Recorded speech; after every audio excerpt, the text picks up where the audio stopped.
Hey friends, before we dive into tonight's story, did you know that nearly 80% of the people who watch these videos aren't subscribed? If you're enjoying this kind of content, consider hitting the subscribe button.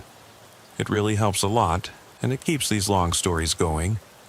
Also, I'd love to hear from you. What time is it right now where you are, and which city are you listening from tonight? And if these stories help you sleep, feel free to tap the thanks button to support the channel. It truly means a lot. All right, let's get into it. I slide out of the cruiser, and the chill rain immediately soaks through my jacket. The church looms ahead.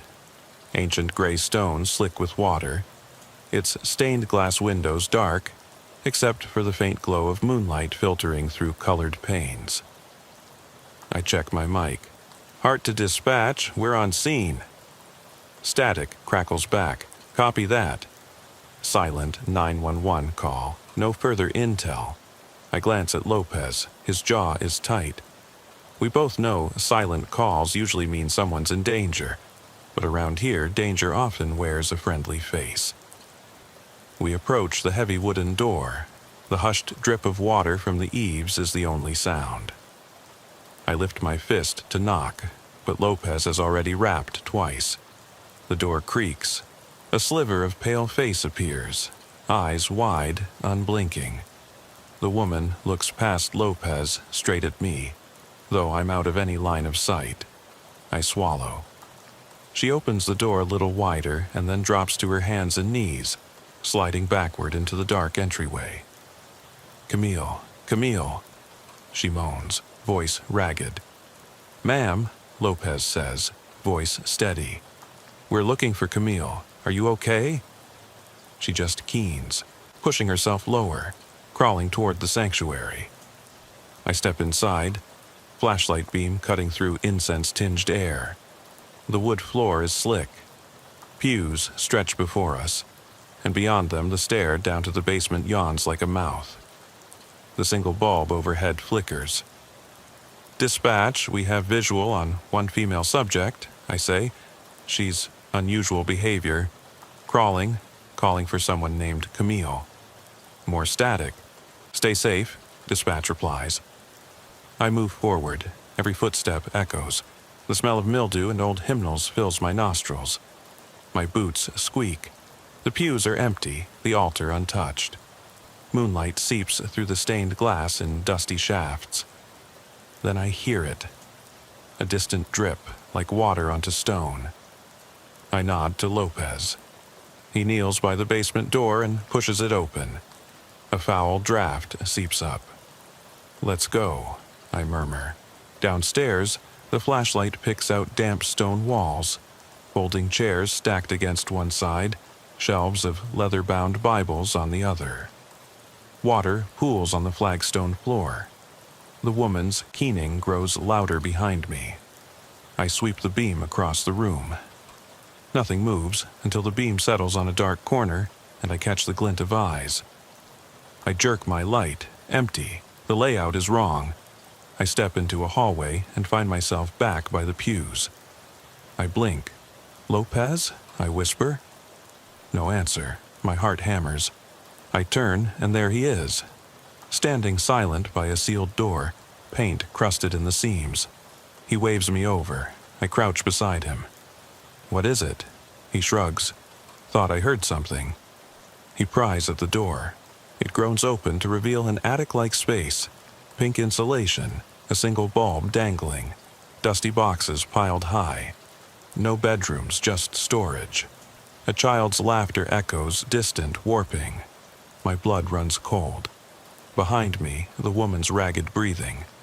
I whirl. She's 2 feet away, though I didn't hear her move. Her eyes are black pits. She whispers, Camille. I step back. We need to clear this. I gesture to Lopez. Now. He nods, voice tight. We retrace our steps, flashlights bobbing. The hallway bends unnaturally. I swear I'm passing the same door frames, the same damp sconce, the same puddle of water, over and over. My radio crackles.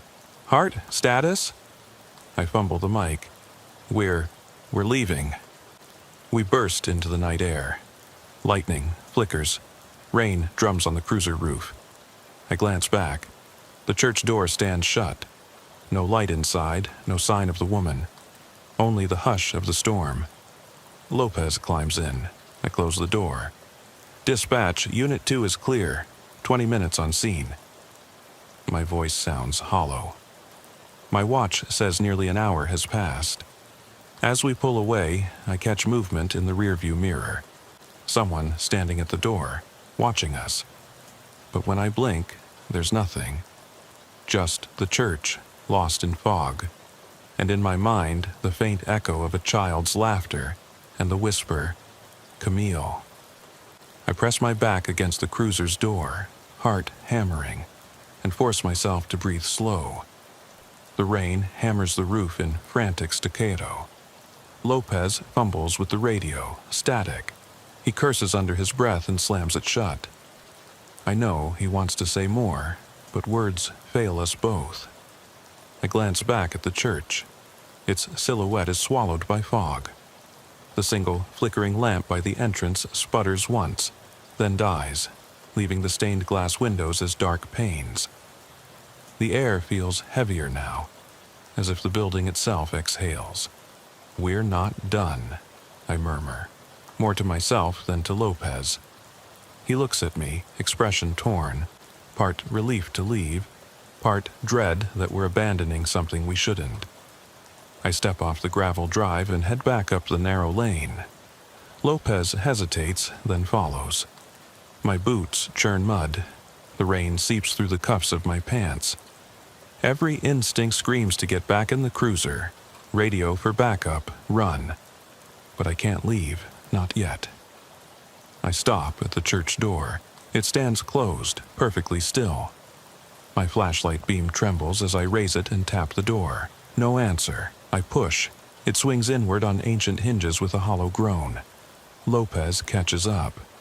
"Dana," I cut him off. "Shh." We slip inside. The damp smell of stone and mildew wraps us. The pews stretch into shadow.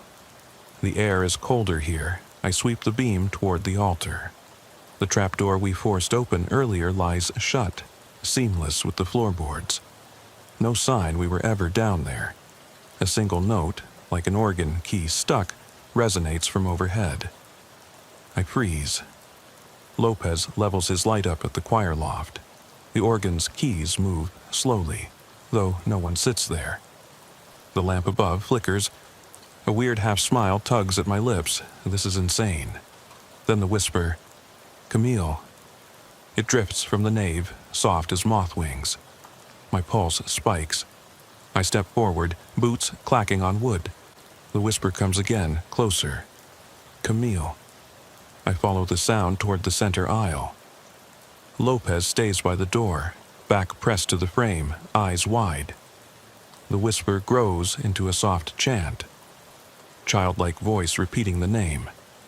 I reach the altar rail. The whisper is louder now, right under my feet. I glance down. The floorboards are warped around the trapdoor seam. I kneel and press my fingers to the wood. It vibrates with that soft chant. "Lopez," I say, voice low. "We need to open it." He shakes his head. "Dana, we..."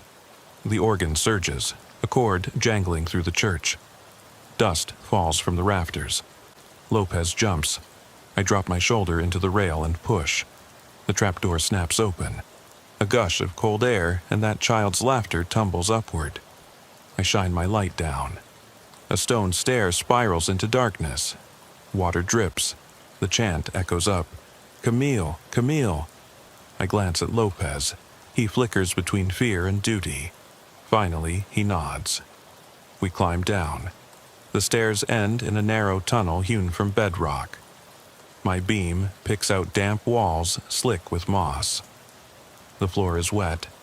Every step splashes. The chant fades into the drip of water. We advance slowly. The tunnel curves tight and opens into a low-ceilinged chamber. In the center sits a small wooden chair. On it, a rag doll, matted and old, wearing a cracked porcelain mask. The chant has stopped. Silence presses in. I swallow. Camille? No answer. My breath fogs in the beam. I step closer. The doll's head tilts. I freeze. The mask's empty eye holes seem to stare back. I crouch, reach out, and the doll's head snaps up, toppling backward. A hollow click echoes. Behind me, Lopez whispers, "Dana!" I spin. He points to the far wall, scratched into the stone. Camille, in jagged letters, fresh and dark. Beneath it, 2 tiny handprints smudged in mud. My stomach knots. I step forward to inspect. The handprints trail away into a narrow side passage. The doll's chant, soft tapping, resumes, coming from down that passage. I draw my weapon, flashlight in the other hand. "Stay close," I murmur. We follow the handprints. The passage slopes down and opens into a cavernous crypt. Row upon row of alcoves carved into stone. Empty, the air smells of rot. My beam lands on a figure crouched at the far end, a little girl in a white dress, back to us. "Camille?" I call. She doesn't move. The tapping stops, then she turns, head lolling, eyes black as oil. She smiles, wide and wrong. I step forward. "It's okay, we're here to help." She giggles, a sound like breaking glass, and stands. The doll from the chair lies at her feet, its mask cracked. She picks it up and holds it out. Lopez coughs. "Dana, look." I glance down. Where the doll mask touched the stone, a pool of water ripples, forming shapes. Faces pressed from below, mouths open in silent screams. The pool spreads, inching toward us. I yank Lopez back. "We need to go, now!" We race back through the tunnel. The chanting follows, growing frantic. "Camille! Camille!" Water seeps up, soaking our boots. I shove Lopez up the stairs. He hauls on the trapdoor. I push from below. It slams shut. We crash back into the sanctuary. The organ moans one final chord and stops. The church is deathly quiet. My flashlight beam dances across empty pews. No doll, no girl, no handprints, only the faint drip of water. Lopez slams his hand on the wall. "Dana, what the hell was that?" I jam a hand on the radio. "Dispatch, we need units." Static. Dead. We sprint outside into the rain. I glance back. The lamp overhead flickers once more. In the stained glass, I think I see the silhouette of a little girl watching. Then the light dies. Lopez leans against the cruiser, breathing hard. I check my watch. 10 minutes elapsed. My gut tells me an hour passed in that basement. I force the engine to start.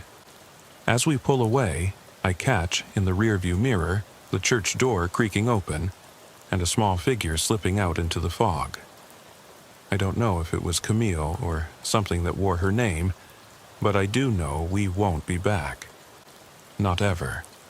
And when I close my eyes at night, I still hear, soft as a lullaby, the echo of that chant.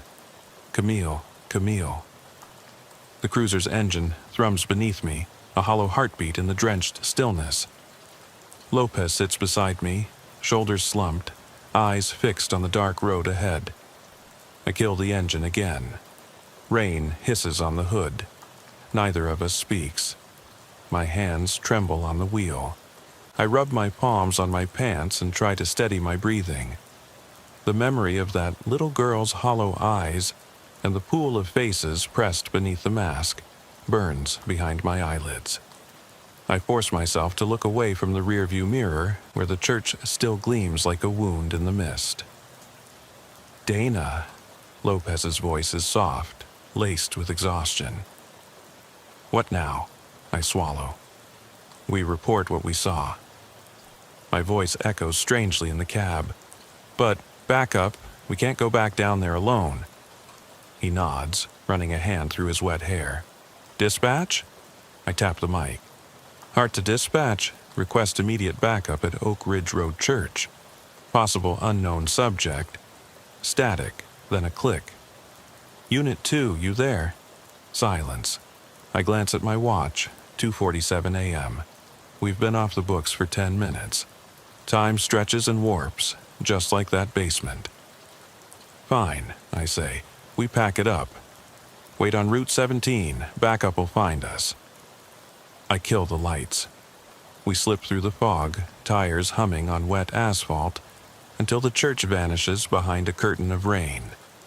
Inside the cruiser, the world feels too big, too empty. Lopez lights a cigarette, the tip flaring gold for a moment. I look out at the darkness, swallowing the road. "Do you think she followed us?" he asks, a voice low. I don't answer. I'm replaying the trapdoor, the tunnel, the doll's mask shifting in my hands, the way the walls seemed alive, breathing, the way Lopez vanished and reappeared. I close my eyes. I hear it again, the chant of that doll, the distant hymn from the organ, the drip, drip, drip. I open my eyes. The road is empty. Lopez stubs out his cigarette. "We'll wait," he says. I nod, but I don't trust the waiting. I need to know what's down there. I need to know what Camille is. 15 minutes later, headlights sweep through the fog. 2 cruisers slide in behind us. Backup arrives, Officer Patel and Sergeant Nguyen. We step out into the rain, 4 uniforms under 1 umbrella. I point to the church lane. "Silent 911, I say. Subject exhibiting erratic behavior. Basement, trapdoor tunnel, possible child endangerment or worse." Nguyen's jaw tightens. "Let's do this by the book." We approach together. Patel clicks on her light. We move up the lane. The church door gapes open as if expecting us. The flickering exterior lamp is dead. Inside, the sanctuary is void of shadows. Only the pale wash of moonlight through stained glass. I swallow. The hair on my neck prickles. I step through the threshold. The air is colder. The wood floor gleams wet. The trapdoor lies silent again. Patel kneels. "Still sealed," she murmurs. I slide the crowbar back under the seam. Lopez and Nguyen press down. The door pops open. A rush of damp air greets us, a breath from the earth. "Stay close," I murmur. We descend. The stairs creak beneath our weight. At the bottom, the tunnel yawns. Water pools at my boots. The beam from Patel's flashlight picks out moss on the walls. I lead, Lopez behind me, then Nguyen, then Patel. The tunnel curves. We enter the chamber. The doll's chair sits empty. The porcelain mask lies shattered on the floor. Nguyen crouches, examining the shards. Looks old. He holds up a piece. A child's painted cheek. Patel's light sweeps the alcoves. No bodies. No sign of Camille. I step to the far wall. Scratch marks. Camille scrawled in fresh mud. Beneath, the small handprints now half erased by dripping water. A soft giggle echoes. I spin. The little girl stands just inside the archway. White dress stained gray. Eyes unreadable. She holds the rag doll, now missing an arm. "Camille," I call. She tilts her head and giggles again. Then she scurries down a narrow side passage I hadn't noticed before. I hesitate only a moment, then give chase. The passage slopes steeply down. I lose sight of the others. My boot splashes. The walls close in. My flashlight beam flickers. "Officer Hart?" Nguyen's voice echoes from above. "Wait." I pause. The girl's laughter drifts back, distant. My heart pounds. I want to run after her, but something stops me. A shape moves at the edge of my light, a figure crouched in shadow. I sweep the beam, nothing. Then the tunnel behind me groans. I whirl. Water seeps through the stones, dripping in rhythm with a slow heartbeat. The ground trembles. I pound up the tunnel, heart in my throat. The passage seems longer, endless. My boots splatter. I burst into the chamber. Lopez and the others stand frozen, faces pale. Behind them, the trapdoor slams shut on its own. Patel fumbles her radio. "Sergeant!" Static. A wind rushes through the crypt, though no opening remains. The doll's chair topples. The mask's cracked pieces skitter across the stone. Nguyen curses softly. "This is impossible." I step forward, voice shaking. "We leave now." We climb the stairs. The sanctuary looms silent. The organ sits untouched, but I swear I hear a single keystroke, low and dying. We tumble outside. The rain has slackened to a drizzle. The fog swirls. The church door creaks closed behind us.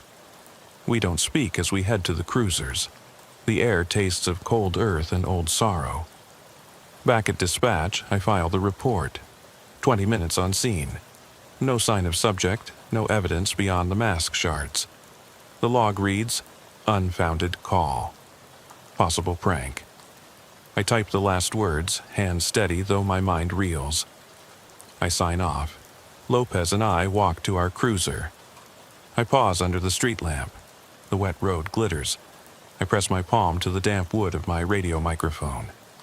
"Dispatch, this is Officer Hart. I'm en route." I swallow, to check on a missing juvenile.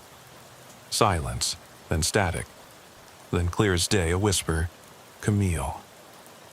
I freeze. The hair on my arm stands. Lopez touches my shoulder. "Dana?" I step back, eyes locked on the dark church silhouette. "We're not done," I say. And I know we'll never be done, because something in that church claimed a piece of me, and it whispers my name when the lights go out. I slid out of the cruiser into the slick night, rain reduced now to a fine mist that clung to my uniform. The church's silhouette stood half hidden in fog, its stained glass windows dark voids. My pulse thundered as I flipped open my flashlight, beam trembling, and stepped toward that yawning door once more. Lopez fell in beside me, face drawn, eyes haunted. Behind us, Patel and Nguyen hovered at the edge of the gravel drive, weapons low but ready. I tasted the damp stone air and swallowed hard. We had come back, to finish it, to prove it wasn't some shared hallucination. Inside, the sanctuary was deathly silent. The single bulb overhead flickered, casting quivering shadows across the polished wooden pews. I heard my own breath, loud against the hush. I moved down the aisle, each step echoing, and glanced at the altar rail where the trapdoor lay concealed. The others followed, Lopez left, Patel center, Nguyen right. No words, none necessary. We all felt it. The shift in atmosphere, the heavy expectancy of something waiting. I pressed the crowbar into the seam. Wood groaned. The trapdoor popped open, revealing that black hole of stairs. A chill gust rose, carrying the scent of moss and ancient earth. I swallowed. "Stay close," I whispered. Lopez was first down, then Patel, then Nguyen. I brought up the rear, flashlight on the damp steps. Water dripped in the tunnel below, a slow heartbeat. At the bottom, the tunnel forked. 2 dark corridors yawned left and right. The scratch-deep letters spelling Camille glistened on the wall between them. The handprints had multiplied, tiny smears leading into both passages, as if she had run in circles. I crouched, tracing one print with a gloved finger. It felt impossibly small, childlike, and yet the tunnel smelled of decay and something far fouler. "We split," I said. "Lopez with me down the left, Patel and Nguyen take the right, radio on secure." I clipped my mic. Static hissed. Each of us clicked on headsets and nodded.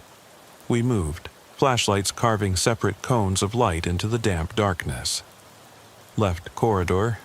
Walls closed in, dripping water making slick rivulets. My boots splashed in shallow puddles. Every footstep sounded magnified. I heard Lopez breathing ahead, cautious. Then, a soft scuff behind me.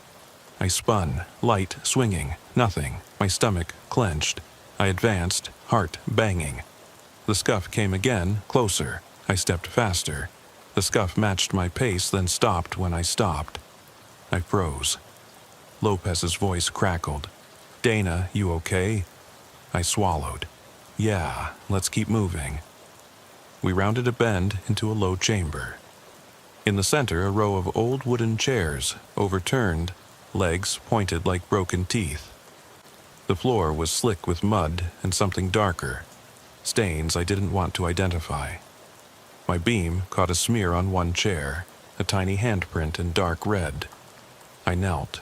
Lopez shone his light. "We need to mark this," he murmured. I hit the radio. "Evidence, possible blood, 6 o'clock position in this chamber." Behind me, the tunnel mouth sealed itself in shadow. I jerked around. Lopez touched my arm.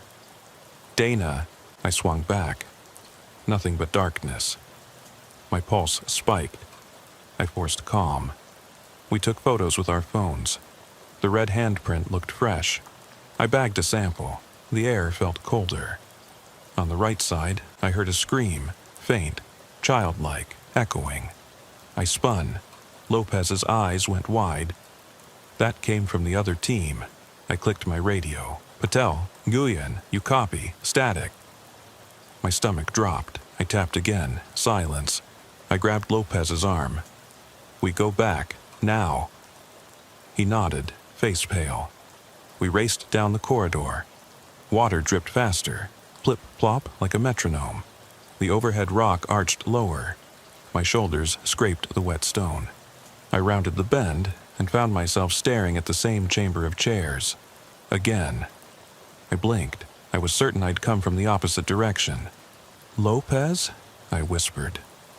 No answer. My throat closed. I shone the light ahead. The tunnel stretched empty. I hurried forward. Then the wall shifted, and I backed into a solid stone face. The beam danced on carved letters, CAMILLE, fresh. I swallowed bile. I pounded my fist. "Lopez!" A scuff behind me. I whirled. He stood there, breathing hard, though he hadn't been there a moment ago. Relief and fury washed through me. "Don't do that," I snapped. He shook his head. "We need to find the others." We retraced steps to the fork. Only the fork was gone. A single tunnel led on. We followed it, hearts hammering. The air grew colder still. My breath fogged. Then voices. Patel's voice, tight. "I'm not staying here, Nguyen. We stick together." They argued low. We ran toward the sound. We spilled into a vast crypt. Alcoves carved into the stone walls, each empty. The ceiling arched high, dripping condensation. In the center, Patel and Nguyen stood back to back, flashlights raised. They pointed to the far wall. There, scrawled in mud, "Officer Hart." My stomach dropped. Beneath, 2 prints, one adult palm, one tiny child's, leading into a narrow side arch I'd never seen. Lopez swallowed. "That wasn't there." I pressed my gun out. "We follow." We entered the arch. The passage sloped steeply, water pooling at our ankles. The walls closed in. I heard my own heartbeat. Then, soft giggling. Right at my ear, I jerked, shining my light. Nothing. The giggle again, from behind Lopez. He whirled. His light caught the flutter of white fabric, and a small figure darted out of sight. "Camille," I called. Silence. Then a soft, mocking clap echoing off stone. My skin crawled. I motioned for the others to move. We came to a chamber lined with old filing cabinets, rusted, warped. Papers littered the floor. Baptismal records dating back a century. Names scratched out. Birth dates erased. I stepped closer. The cabinets rattled. I shot Lopez a look. He nodded. We pulled open a drawer. Inside, a single porcelain doll head, mask cracked, hair matted, eyes black pits. I bagged it. The second drawer held children's shoes, tiny leather boots caked in mud. The third drawer, old police logs, handwritten calls to this church in the 1920s. Silent 911s, missing children, corpses found in tunnels. My head spun. The horror had a history, decades of lost souls. A low moan reverberated. The tunnel mouth behind us sealed itself in darkness. I drawn breath. We need to exit now. We sprinted back the way we came. The flood of water rose to mid-calf. The walls dripped. The moan turned into a chorus of whispers. Camille, hard.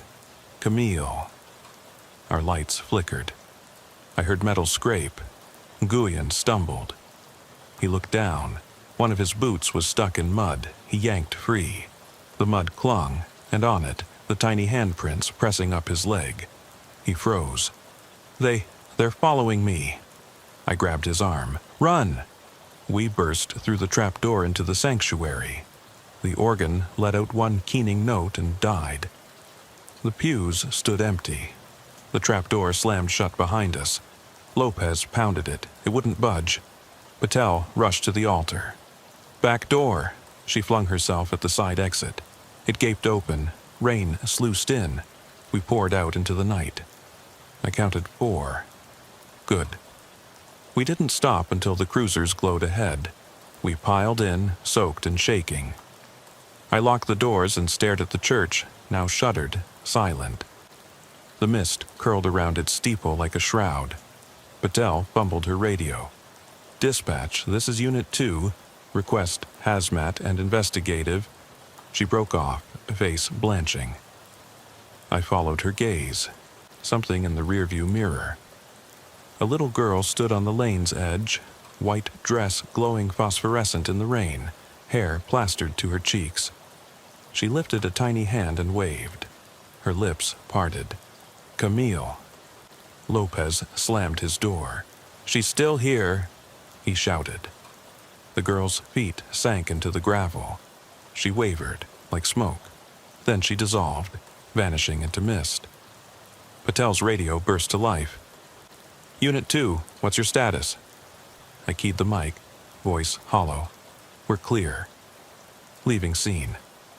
We peeled away. I stole glances in the mirror. No sign of her. Only the church, retreating into fog. Back at the station, I processed evidence. The doll head, the shoes, the baptismal sheets. I logged it under unverified paranormal. My partner, Nguyen, refused to look me in the eye. Patel handed in her notice the next day. Lopez and I swapped shifts. But nights, I dream of that tunnel, of writing my name on the wall in mud, of chairs tipped like broken ribs, of that soft clap and childish giggle echoing in the dark. I wake at 2:13 a.m., always that time, hearing static on the radio and a voice whisper, Camille. This morning, I found wet footprints on my apartment floor. Tiny, muddy prints leading toward my bedroom door. They stop at the threshold. I haven't answered the 911 calls since. But sometimes, when I pass a church at night, I glance up and see a pale face in the stained glass, watching. And I know it's waiting. For me. I step out of the cruiser into the mist, boots sinking slightly into the soft gravel. The rain has eased to a whisper, but the air still clings cold and damp, seeping through my uniform. Lopez stands beside me, hood up, flashlight off, just listening. Behind us, the other unit's cruisers' idling lights paint the fog in pulsing halos, but out here it feels like we're the only souls left on Earth. I glance back at the church. Its stone facade looms like a sleeping giant, silent except for the faint drip of water from the roof. The heavy door stands shut now, as if daring us to return. My gut tells me that whatever we chased down into those tunnels didn't stay buried, and it definitely didn't stay inside. Ready? I whisper. Lopez nods, jaw set. We move toward the side exit, where Patel burst out, soaked, eyes wild. I push the door. It opens silently. We slip inside the vestibule. The air is colder here, a breath of ancient chill that settles on my neck. I sweep my light across the walls, framed church notices, Faded photographs of past pastors, a rack of outdated bulletins. Everything normal, until I catch the smear of mud on the floor, tiny footprints leading back into the sanctuary. I swallow. They came through here. I crouch to inspect. 4 small prints, then 2 adult boot prints. The mud is fresh. I bag a sample. Lopez radios it in. Dispatch confirms. No authorized personnel on scene. I stand and step into the nave. The sanctuary is empty, but I feel eyes on me. The pews stretch away, long empty corridors of polished wood. Moonlight filters through the stained glass, painting the floor in fractured color. The trapdoor seam gapes faintly in the floorboards near the altar. I nod to Lopez. He kneels and slides the crowbar under the seam. The wood groans. I shine. My light down the stairwell. Darkness yawns. I swallow and climb down first this time. Lopez right behind. The basement is colder, damper. My breath fogs. The beam picks out the overturned chairs, the scattered Bibles, the place where we found the doll head. Now the head is gone, no trace. The filing cabinets stand like sentinels. I step to the first cabinet and gently pull open a drawer. Inside, a tangle of roots, slick with mud, as if something clawed its way up from beneath. I close it. A soft scuff behind me. I whirl. Lopez's beam catches the curve of a small shoulder disappearing behind a shelf. "Stop!" I hiss. We creep forward. The shelf rattles. I reach out and push. It swings aside on hidden hinges, revealing a narrow shaft hewn in the bedrock. The tiny footprints lead in. My radio crackles. "Hart, you copy?" It's Patel, voice urgent. "We found Nguyen. He's pinned under debris in the right tunnel. He's alive, but barely." My heart twists. I key the mic. On our way, I turn to Lopez. "Cover me." He nods, leveling his light on the shaft. I climb in. The walls scrape my jacket. Water drips. The beam bobs. The footprints end at a low arch. I squeeze through. On the other side is a chamber lit by phosphorescent mold on the walls. An eerie green glow. In the center, a shallow pool ripples, though no water falls. The mold illuminates shapes beneath the surface. Dozens of pale faces, pressed against invisible membrane, mouths open in silent screams. My stomach lurches. I step back. A small splash to my right. I sweep the beam. A little girl stands at the pool's edge. White dress shimmering, hair plastered. Her eyes are voids. She holds the rag doll's missing arm. She tilts her head. "Camille?" I whisper. She giggles, and the mold on the walls pulses, brightening. The faces in the pool press harder, as if trying to escape. I realize with a jolt, this isn't a pool of water. It's a barrier between our world and something beneath. Behind me, a low rumble. I spin. The shaft I climbed through is sealing, rock sliding into place. I pound the wall. Lopez's light appears in the shaft momentarily before it closes. I'm alone with the girl and those trapped faces. She steps closer, dipping the doll arm into the pool. The water ripples outward, and I catch fleeting images. A terrified child, a policeman's uniform, that church floor above. Then the ripples converge into a single wave that surges toward me. I stumble back. The beam catches her face. She smiles, mouth widening impossibly. I scramble for my radio. "Hart to Lopez. Nguyen, Patel, where are you? We need extraction. Now." Silence. The pool's surface rises, forming a shallow wall. Faces emerge, dripping from the stone like wet laundry. The girl holds the doll arm aloft, chanting, "Camille, Camille." The voices of the drowned swirl in her chant. My training screams, "Get out."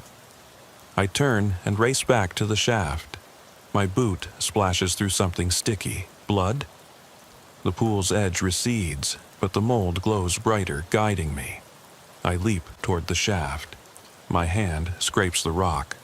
I dig in my nails. The roof quakes. A cold finger touches my shoulder. I whirl. The girl stands inches away, hand outstretched. Her eyes bore into mine. "Stay," she whispers. The voices beckon. I yank free and bolt up the shaft. Rock scrapes my shoulder, but I don't stop. I burst into the basement. Lopez and Patel are there, prying debris off Nguyen. He coughs, eyes wide. "Go!" I shout. Lopez slams the trapdoor shut behind me. We haul Nguyen up the stairs as the organ moans above. The sanctuary light flickers. We collapse outside into the rain. I look back. The church door stands closed. No glow, no mold, no pool, only the hush of the night. We load Nguyen into the cruiser. He's alive, bruised, whispering about children in the walls. Patel locks the doors. I slip back to the church, kneel, and press my palm to the wood. The seam of the trapdoor vibrates faintly, like a heartbeat. I know it's not over. As I climb in, I glance at the rack of evidence. The doll arm in my pocket, smeared with that phosphorescent mold. I slip it into an evidence bag. Lopez starts the engine. Headlights carve through the fog. We pull away. In the rearview mirror, the church stands empty, but in one stained glass pane, a pale face watches. A little girl's face, smiling. And somewhere beneath, Camille waits. The cruiser's taillights fade into the mist as we pull onto Route 17. Lopez leans forward in the passenger seat, unbuckling his belt. "Dana, you sure we got him all out?" His voice cracks. I glance at Nguyen slumped in back, pale but breathing. Patel sits beside him, staring at the doll arm sealed in the evidence bag. No one speaks as the storm lantern glow of the church vanishes behind the trees. I kill the engine. The world goes silent, just the hum of our radios keyed open, waiting. I press my palm to the door. My uniform is stiff with mud, and something else I can't name. "We need to call it in," I say. "Full debrief, hazmat, psych evals." Lopez rubs his face. "I'm never going back there." "Neither am I agree. But I know that's not true. Something in that church claimed a piece of me. I can still feel the weight of those trapped faces, the slick chill of that underground pool, the girl's hollow eyes. A crackle on the radio. "Dispatch. Unit 2, status." I clear my throat. "We're en route to County Hospital with one injured, one refusing transport, one evidence secured. We'll file full report on arrival." The radio goes silent. I glance at Patel. She lifts the bag. The doll arm's mold glows faintly through the plastic. She swallows. "What do we do with this?" I take the bag. "Lock it down, label it unknown, stick to the facts. Blood, mold, 1920s records. No mention of anything else." My voice falters. I tuck the bag under my seat. Lopez shakes his head. "You think anyone will believe the tunnel? The faces?" I force a laugh. "They'll call it hypothermia, stress, mass confusion." I lean back, closing my eyes. The church's silhouette flickers behind my lids. Hours later, I sit in the precinct's evidence room, logging the doll arm. I type, Item 4, porcelain doll arm, cracked, covered in unidentified organic residue. Submitted to lab, I attach photos. No mold visible in the images. I hit save. In the sterile white lab down the hall, a technician swabs the arm. Under the microscope, the mold pulses. Tiny filaments crawling like veins. The tech's eyes widen. He runs a test. DNA, no human match. He repeats it. Same result. Back in my apartment, I unpack gear. My boots sit by the door, mud still caked in the treads. I brush at the mud, revealing faint children's footprints imprinted in the rubber. My phone buzzes. A text from dispatch. Report received. Good work. I stare at the word work. I drop the phone. On my kitchen table lies the doll arm evidence bag. The mold stain has spread inside the plastic, creeping toward the zipper. I freeze. A soft giggle drifts through the open window. I spin. The room is empty. The giggle becomes a whisper. Camille. I back away. The doll arm lies on the table. Zipper seems stretched as if something inside pushes outward. My heart hammers. I know I should run, burn the bag, call Lopez. Instead, I pick it up, and the mold pulses under my fingers, warm. A single raindrop splatters on the window. I turn toward the dark street. In the reflection, I see her. The little girl in white, standing behind me, fingers tapping on the glass. Her eyes are voids. She smiles, and I hear that soft clap, the echo of broken porcelain. I drop the doll arm. It shatters on the floor, mold crawling across the tile like spilled ink. I stumble back. The whisper swells. Camille, Camille. I slam the window shut. The whisper stops. Silence. My reflection stares back, hollow-eyed, haunted. In the evidence room, unseen by any living soul, the shattered porcelain and mold seep into the floorboards, staining the concrete.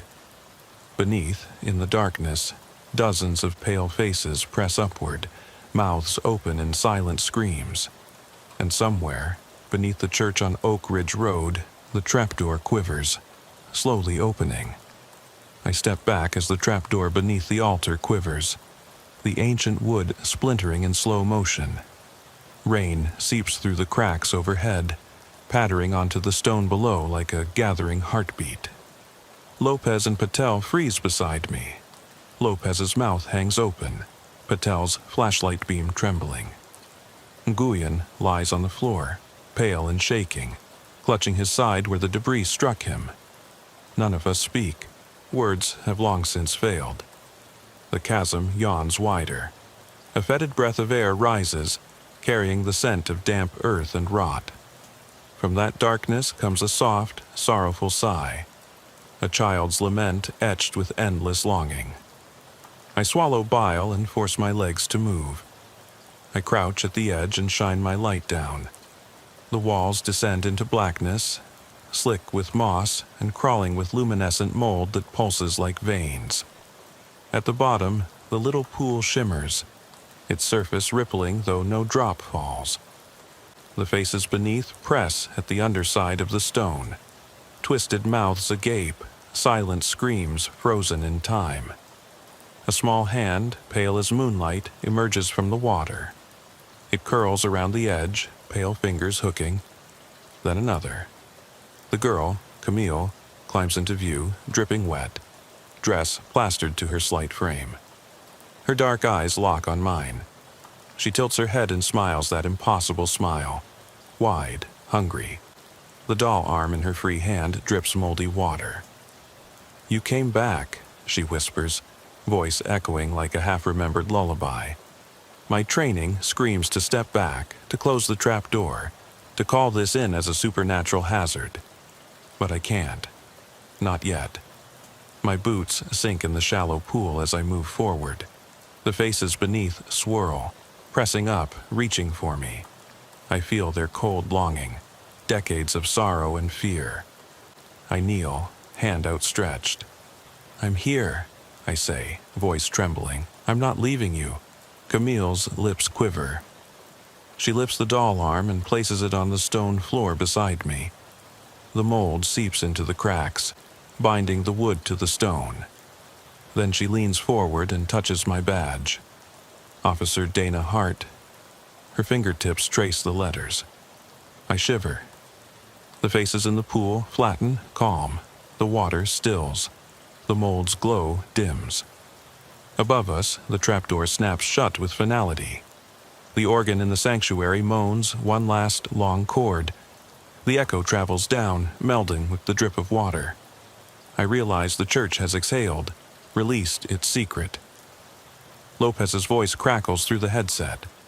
Dana, you okay? I glance up. He and Patel stand at the shaft's mouth, weapons lowered. Nguyen crawls beside me, eyes wide. I touch Camille's hand. She's cold but not hostile, just lonely. We're okay, I say. She's alone down here. Patel steps down beside us.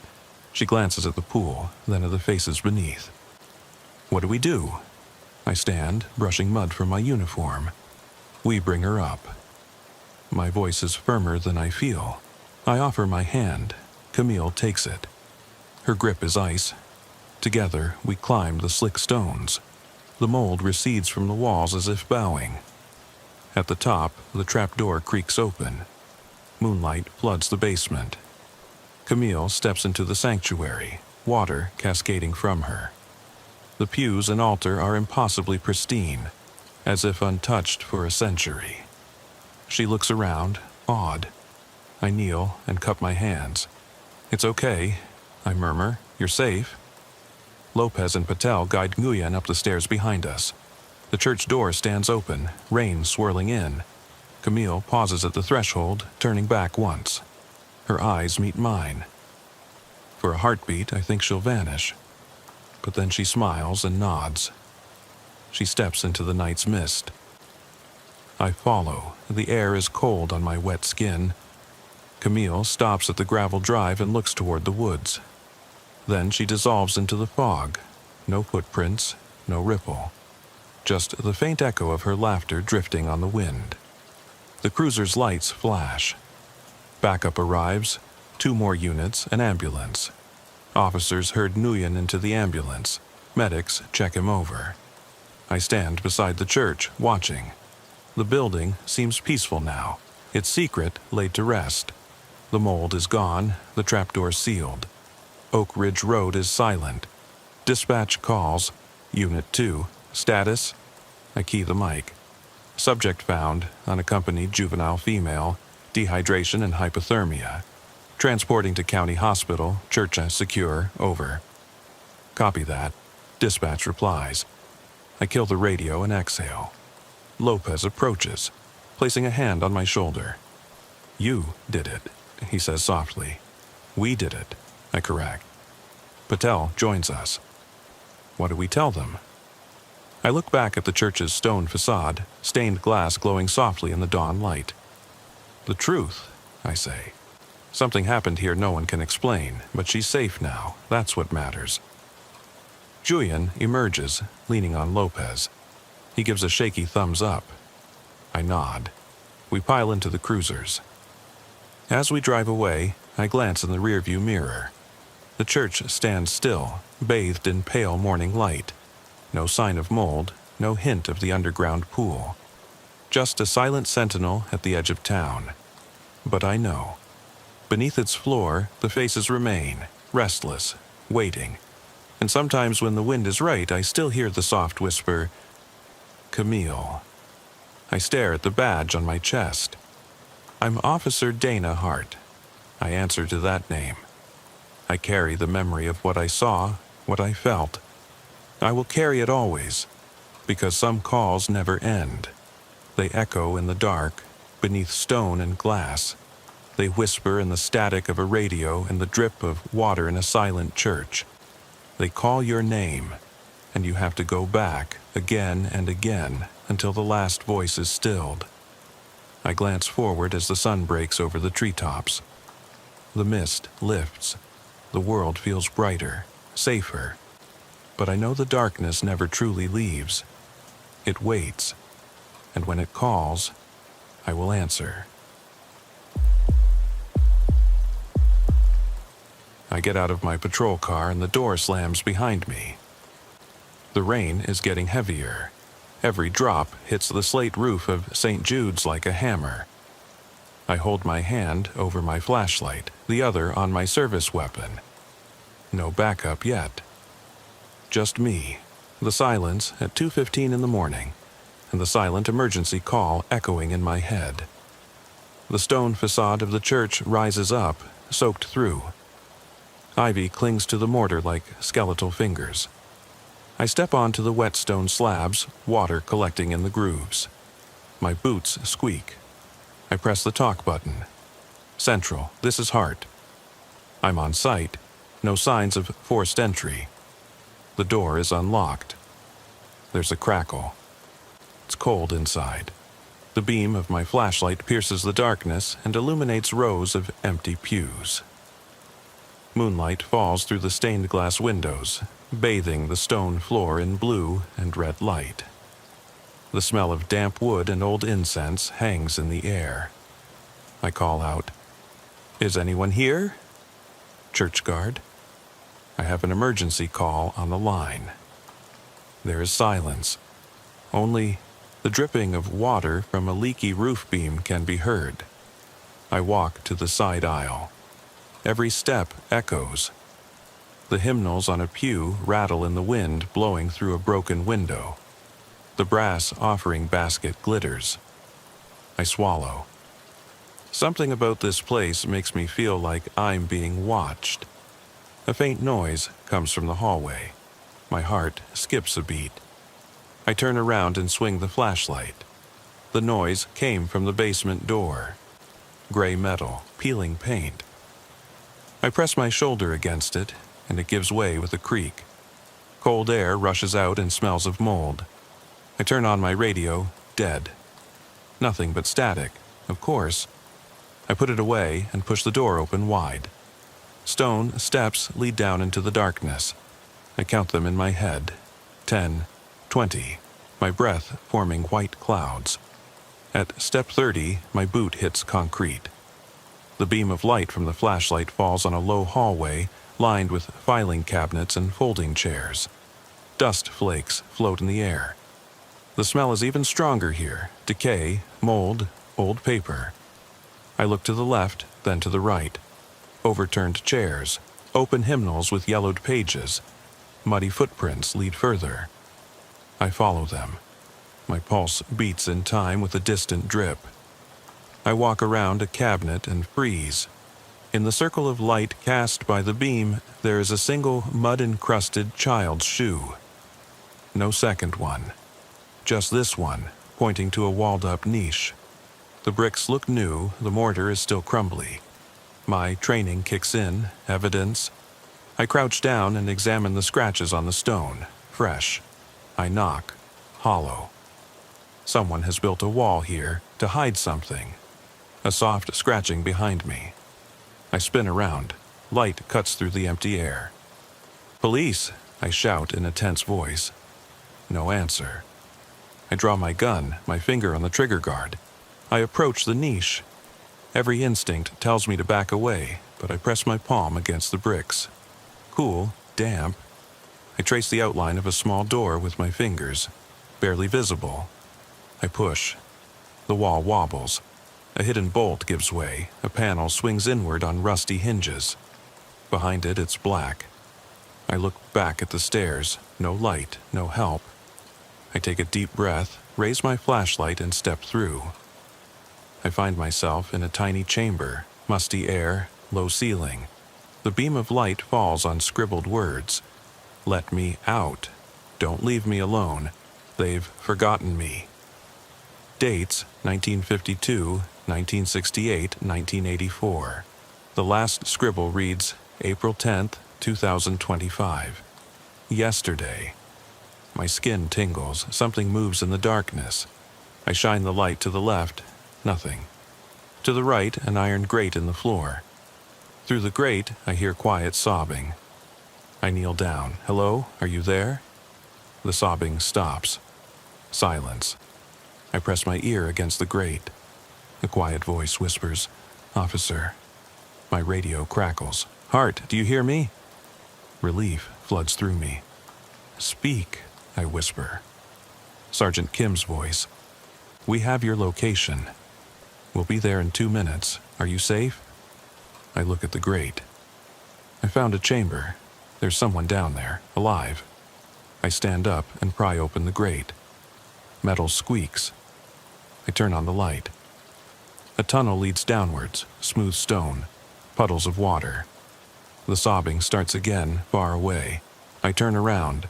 The hidden door closes behind me with a dull click. My heart stops. I draw my gun, I step into the tunnel. Water seeps through cracks and drips in time with my footsteps. Every step echoes. The beam of light reveals outlines. Old chairs, an overturned lectern, broken glass from a smashed lantern.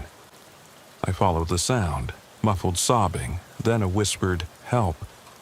I turn a corner and freeze. A figure is crouched against the wall, a man in a soaked suit, his face buried in his arms. I approach slowly. "Sir?" "I'm Officer Hart. I found you." He looks up, empty eyes, pale. I recognize him.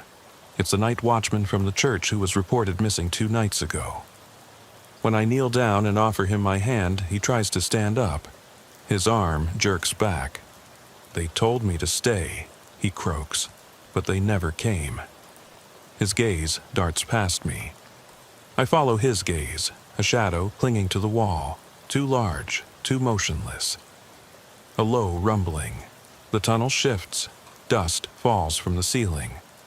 The security guard screams and rushes past me, sprinting deeper into the tunnel. I run after him, the flashlight swaying. The tunnel opens into a larger crypt. Coffins stand against the walls. Overturned chairs lie scattered around. Sobbing echoes from a pit in the middle. I shine my flashlight down. A woman's legs, dirty sneakers, are dangling down. I drop down onto the edge. It's a shaft. "Hold on tight," I shout, lowering the microphone of my radio. I drop my belt, hook it under the man's arms, and pull him up while he clings to the damp stones. He collapses next to me and shivers. Above us, a loose stone shifts. I look up, scratches on the ceiling. Long nails. My breath comes in gasps. I help the security guard to his feet. He points back to the shaft. "She's still down there, the girl." I swallow. We have to get out of here. We head back toward the tunnel. We hear footsteps behind us. Not ours. Slow. Deliberate. I turn around. The flashlight illuminates a shadowy figure in the darkness. Tall, gaunt, head bowed. No eyes. Just a smooth face, without features. My finger presses firmly on the trigger. The thing steps forward. Silently, the guard screams. I fire a warning shot. The bullet ricochets off the stone. The thing flinches and then disappears back into the shadows. The tunnel behind us begins to shake. Stones fall down. I grab the guard by the arm. "Run!" We run. Slippery floor, low ceiling. Water rushes past. The tunnel rises. Light appears. The paneled hatch in the basement. I kick it open. We stumble into the damp room. I slam the hatch shut. It echoes. The creature's knocking echoes above. I turn the padlock. The radio crackles. Units on site. Access secured. I exhale, my voice trembling. "Get this man medical attention and bring light." As they flood the basement with light, I glance back at the hidden niche. The bricks are sealed. No panel, no gap, just solid stone. My chest tightens. I haven't found a girl. No body. Just the echo of that creature in the darkness. They lead the security guard out. I stay behind, my heart still racing. I pick up the single sneaker I left there. The mud has dried and cracked. I put it in an evidence bag. Before I climb out, I whisper into the microphone. "Headquarters. Hart. There's something else down here. We need specialists, and ghosts don't count." Above, the church bell rings once, even though no one has pulled the rope. In the silence that follows, I realize that the noise in my radio isn't static. It's a voice. Quiet. "Officer, come back." I step into the stairwell and the door closes behind me. The panel in the alcove remains locked, but I know what's down there, and it knows I've found it. The patrol car's engine is idling, red taillights painting wet strips of asphalt on the road as I watch the church disappear into the fog. Behind me, the night watchman is led away under a blanket, shivering and muttering to himself. I slip back behind the wheel, my hands still shaking. The static on the radio whispers my name. Hart, come back. I slam the door shut. The dispatch center crackles. Unit 12, secure the crime scene. Detectives are on their way. I turn off the engine and sit there, my pulse racing. I shouldn't go back, but I will. At daybreak, St. Jude's is swarming with uniformed police officers, crime scene technicians, and even a chaplain with a black umbrella. I stand aside, my hoodie soaked, watching them rip out floorboards and pry at the bricked-up alcove. Specialists shine flashlights into the hidden chamber. They find nothing but dust, footprints, and the single sneaker I packed up. No sign of the girl, no sign of the thing. The detectives frown at the scribbles on the walls. Photos taken, evidence recorded, then wiped away. Canon law, historic preservation. No permission for burials.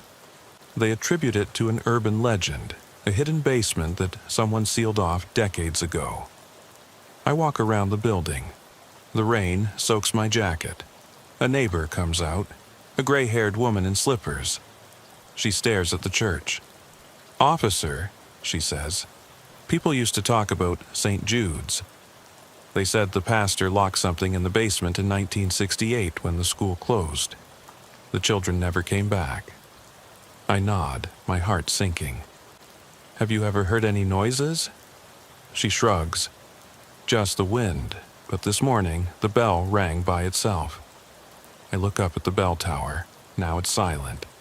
"Thanks, ma'am." She disappears into the fog.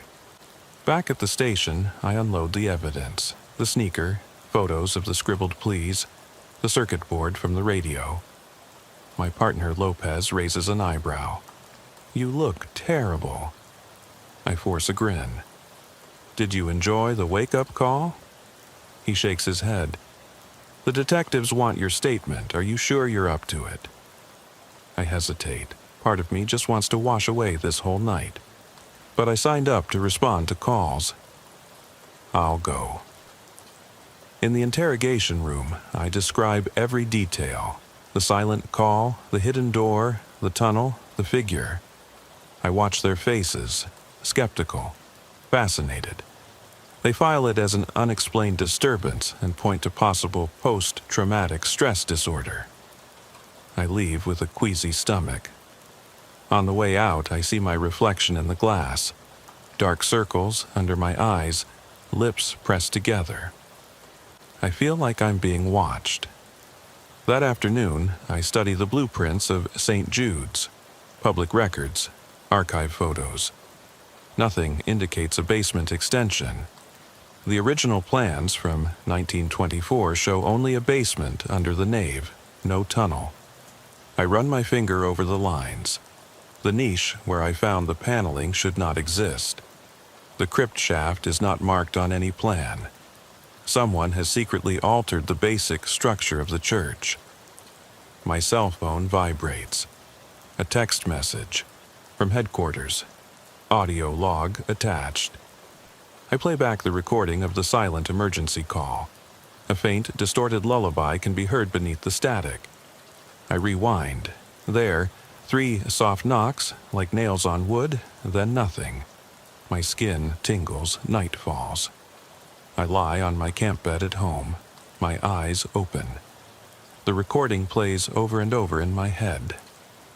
I dream of that thing in the tunnel. A faceless creature emerging from the darkness and exhaling white breath. At 3:17 a.m., I wake up, my heart pounding. The noise from the baby monitor in my apartment sounds like static on the radio. I throw back the covers and pace back and forth. My reflection in the window stares back at me with empty eyes.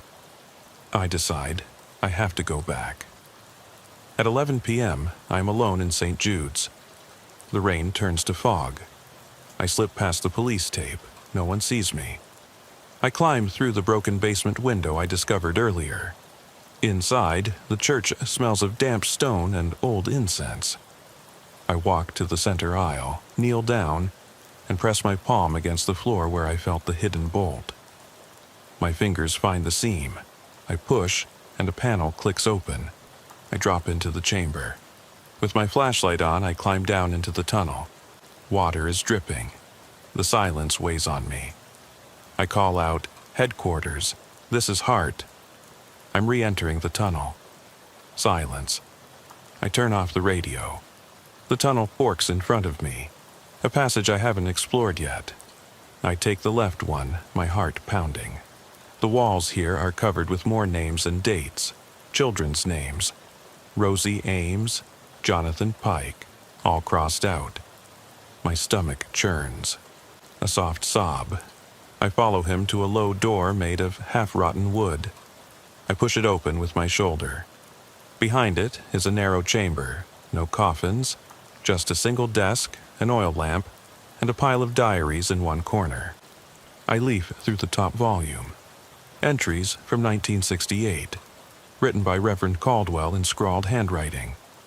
He describes voices in the walls, crying children, a presence that demands sacrifices. The last entry, "I locked her away. May God forgive me." Below, it is a rough sketch, an eye carved in stone. My flashlight wobbles, I sense a presence behind me. I turn around, the room is empty, but the beam of light falls on something new. Footprints in the mud leading past the desk to a pit. I step forward, my heart pounding in my throat. The sobbing grows louder, the whimpering of a child. I shine the flashlight down. A small body is crouched in the darkness. I fall to my knees. "Hang in there," I whisper and reach for my radio. The body stirs, limp, pale. I grab its arm. It's ice cold. I lift it up and carry it up the steps. Once at the top, I slam the door shut. The tunnel rumbles. Dust falls down. I stagger out into the cemetery, the church towering in front of me. The body in my arms is not a child. It is a mannequin, dressed in a dirty dress, moth-eaten.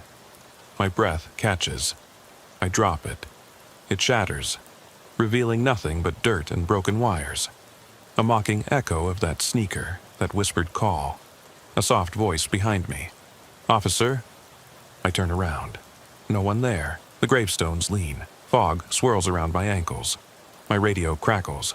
"Hart? Are you okay?" I swallow. I found something. I stumble away. Back in my patrol car, I wash my face. The dashboard lights up in colorful patterns. Blue and red mix like stained glass. I realize the church isn't done with me yet. I look at the sketch from the diary on the passenger seat. A hand-drawn eye staring back at me. I stick it to the dashboard. Over the next few days, I drift back and forth between reality and nightmare.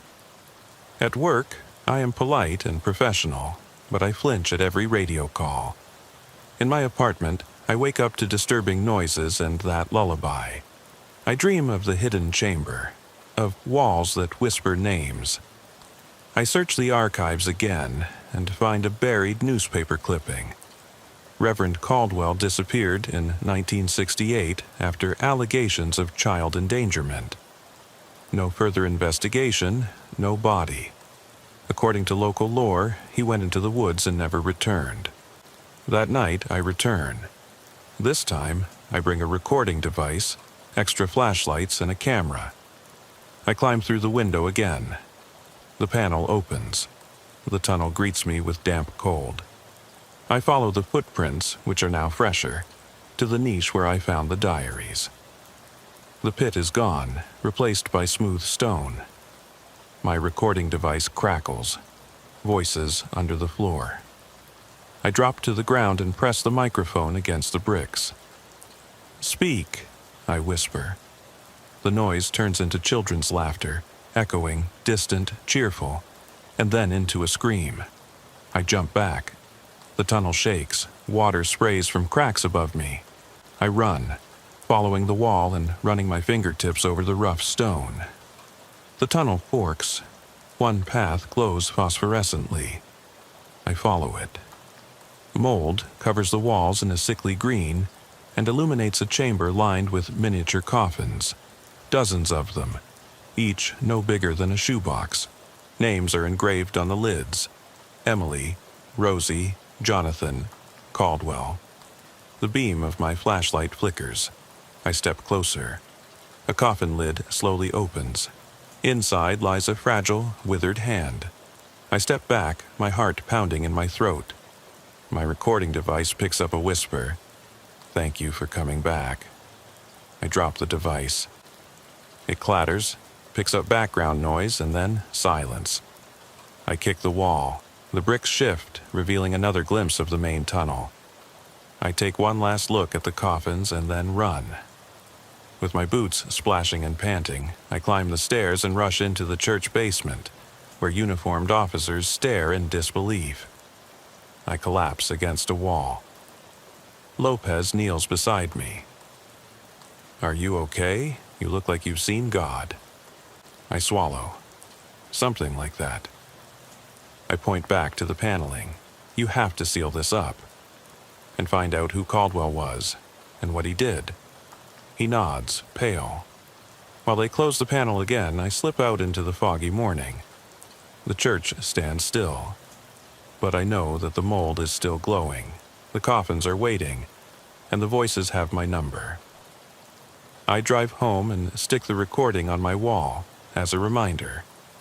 At home, there's a crackling sound. I press play, a child's laughter, a whisper. "Officer Hart, come back." I turn off the device. My cell phone vibrates. An email from an unknown address. Subject: "We know you found it." No message, no text, just an attachment. A single photo of me asleep. The sketch from the diary on my nightstand, the sneaker next to it. I stare at it. The fog presses against my window. Somewhere in the darkness, a church bell rings once. I close my eyes, my heart pounding. I should leave it alone. I should walk away. But the thing in that tunnel, whatever it is, knows my name. And I will answer again. Shortly before midnight, I stop in front of St. Jude's Church. The light from the street lamps flickers in the fog. The headlights of my patrol car illuminate the silhouette of the church. Towering stones, broken slats in the bell tower. A single stained glass window glowing amber. I turn off the engine, my heart pounding. 2 nights ago, I found those tiny coffins, and last night I almost lost my mind in that tunnel. But I can't give up now. I go to the basement window I broke open earlier. It's warped, but gives way with a soft creak. I drop down inside, my boots splashing in yesterday's puddles. The radio in my pocket crackles once, then nothing but static, then nothing at all. I put it in my pocket. No distractions. I turn on my flashlight and go to the hidden panel. My fingers find the seam. I press, and it opens. The tunnel yawns beneath me. I climb down and count the steps. 32. Water drips. The phosphorescent mold from yesterday glows faintly at the other end. I follow it. The passage leads to the coffin chamber. Dozens of miniature coffins stand on stone shelves carved into the wall. Each lid bears a name. I step closer. The light flickers. Emily Cartwright, Rosie Ames, Jonathan Pike, and others. The last coffin reads Dana Hart. My name engraved in tiny letters. My breath catches in my throat. I crouch down and press against the coffin. The lid swings open. Inside lies a piece of fabric, a fragment of my uniform shirt. I pull it out. The mold seems to writhe. A whisper reaches me. "You came back." My pulse races. I slam the lid shut. I need proof. I pull a small camera out of my pocket and take photos. The names on the coffins, the mold-covered walls, the bars through which I heard the sobbing. The flash illuminates a niche I haven't explored yet. I walk toward it. Behind the wall of the niche, I find a narrow hatch in the floor, sealed with rusted bolts. Someone has gone to great lengths to hide this. I kneel down and jiggle one of the bolts. It gives way with a click. The hatch lifts up, revealing an almost vertical shaft that disappears into the darkness. Cold air rushes up. I shine my flashlight down, damp stone walls, dripping water, and at the very bottom, something is moving. A soft noise, then a scratching sound. I swallow. My radio crackles unexpectedly. "Hart? Can you hear me?" It's Lopez. Relief and fear collide. "I'm in the tunnel. I've discovered something new." I turn off the radio. I'm going down alone. I climb down hand over hand, my boots finding purchase in the steps carved into the stone. At the bottom, I land on a smooth floor. The beam of light illuminates a symbol carved into the wall, the same eye from Caldwell's diary. Below it are fresh footprints in the mud, made by an adult, leading deeper into the tunnel. I follow them. The passage narrows. The air hums. The beam of my flashlight flickers as the walls seem to pulsate. I turn a corner and enter a cathedral-like cave. Stone arches tower above me. Water collects at my feet, reflecting the sickly glow of mold. In the middle stands a stone altar, stained and cracked. Rusty chains hang from it. On the altar lies a child-sized coffin with the whole lid ajar. My stomach turns. I step forward and shine my light into the coffin. Inside lies a small, perfectly preserved skeleton. In its bony hand, it clutches a tiny silver cross. The skull is torn open, as if screaming. Tears well up in my eyes. This must be Emily, or one of the other children. A cold breeze blows through the chamber, even though there is no opening to be seen. I approach the altar. There are scratches on its base, hundreds of them, deep gouges in the stone. I run a finger over them and flinch. The symbol of the eye is repeated in a pattern around the altar. Reverend Caldwell must have built this, a sacrificial chamber. A voice, soft, throaty, singing in Latin, "Utinam liberentur," may they be freed. The words echo. My heart is pounding. I turn around. No one is there. The coffin lid slams shut. I jump back. The light flickers. The chains rattle. I put my gun away, but my hand is shaking. I step toward the coffin. The bolt springs open again. Inside lies a piece of modern fabric, the sleeve of my jacket. My breath catches in my throat. Someone, or something, wants me to see this. I lift the lid completely, nothing but bones. I kneel down and place my hand on the skeleton. "I'm here," I whisper. The air grows colder. Suddenly, there is the sound of metal scraping against stone.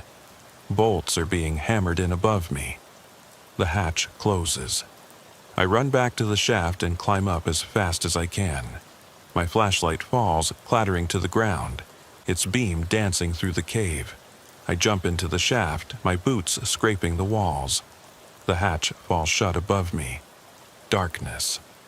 I feel for my radio, static. Then Lopez's voice. "Hart? Are you there?" I tap the microphone. "Yes, I'm up here." The hatch fell shut behind me. I hear police officers hammering on the cellar door. They break it open. Light floods into the shaft. Two hands reach down and pull me out. I cough. I'm soaked. My eyes are wild. They close the hidden hatch again.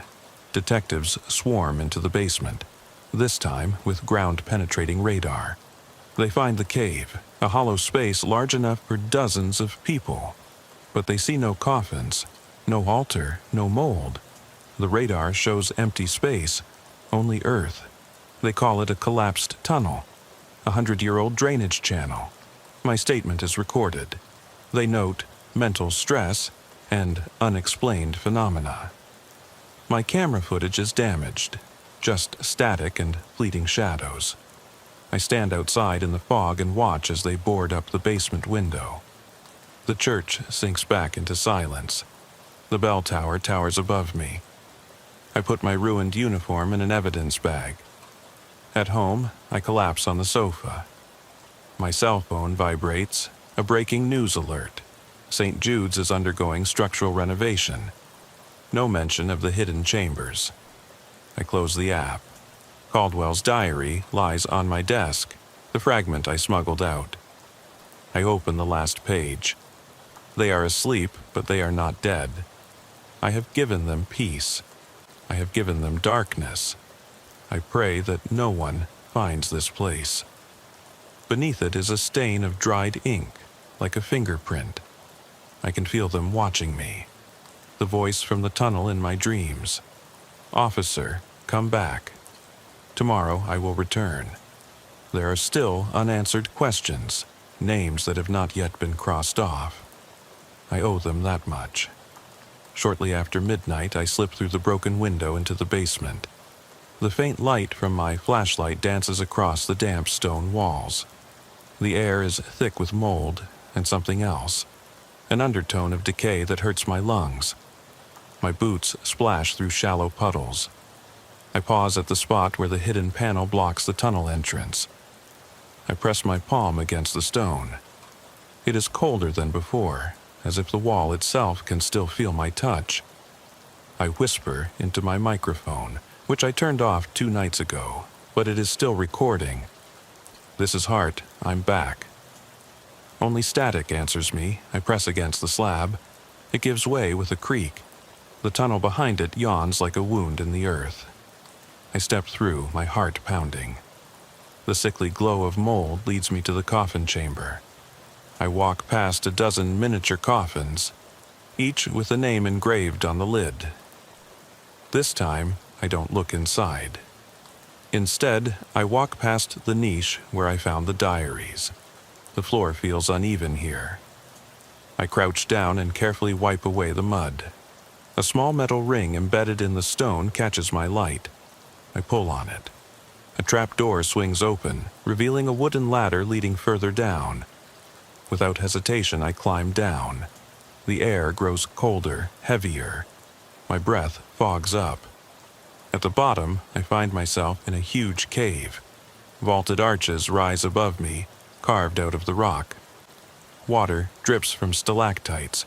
The mold pulsates along the arches like veins. At the other end stands the stone altar, cracked and stained. The child-sized coffin is gone. In its place are fresh flowers, black and wilted. I step forward, all my instincts screaming. The flowers lie on a folded cloth, a patterned fabric that I recognize, the old altar cloth from the church. Someone has made an offering. Next to it lies a handwritten note on fragile parchment. We remember her. Free us. I put the note in my pocket. A soft rustling sound comes from the darkness behind the altar. I shine my flashlight on it. In the corner stands a figure, a young woman soaked, her eyes wide open. Her lips form a silent plea. I lower my flashlight. She comes closer, pale, emaciated, her features blurred. Save her, she whispers. Her voice echoes. He's coming back. I rush forward. She dissolves into mist. My flashlight flickers, then I notice movement behind the altar. The coffin lid slides open. I raise my gun. The lid falls down. Inside, wrapped in a dirty shroud, lies a small skeleton clutching a silver cross. I kneel down and lift the cross. The cave trembles, stones fall down. A voice echoes, "You are not free." The singing grows louder, ancient, sad. The glow of the mold intensifies, revealing carvings on the walls, figures of children bound with chains of stone. Their faces are contorted with agony. My chest tightens. I realize that the mold is their life force, captured souls that feed its growth. I place the cross around my neck. I free you, I whisper. I touch the carvings. The mold recedes with a hiss. Cracks spread across the walls like cobwebs. A wind comes out of the tunnel and howls. The chains on the altar rattle. I step back as the skeleton slides out of the coffin, bones clattering, standing upright. It stands there, small and ragged. 2 hollow eyes stare at me. "Go," it croaks. "Find him." "Find who?" I look up at the vaulted ceiling. The eye symbol glistens in mold on a central arch. Beneath it, a dark crevice opens. A figure descends from it, tall, hooded, face hidden. The silhouette of Reverend Caldwell. He steps onto the floor of the cave, his boots clattering. "You shouldn't have come," he says in a deep voice. My gun trembles. "Why? What happened here?" He strides toward the altar. "I saved them from the world above. I gave them refuge. You disturbed their peace." His voice echoes like metal on stone. The skeletons of the children turn toward him and bow their heads. I swallow. They don't belong here. He laughs, a dry, hollow sound. "Belong?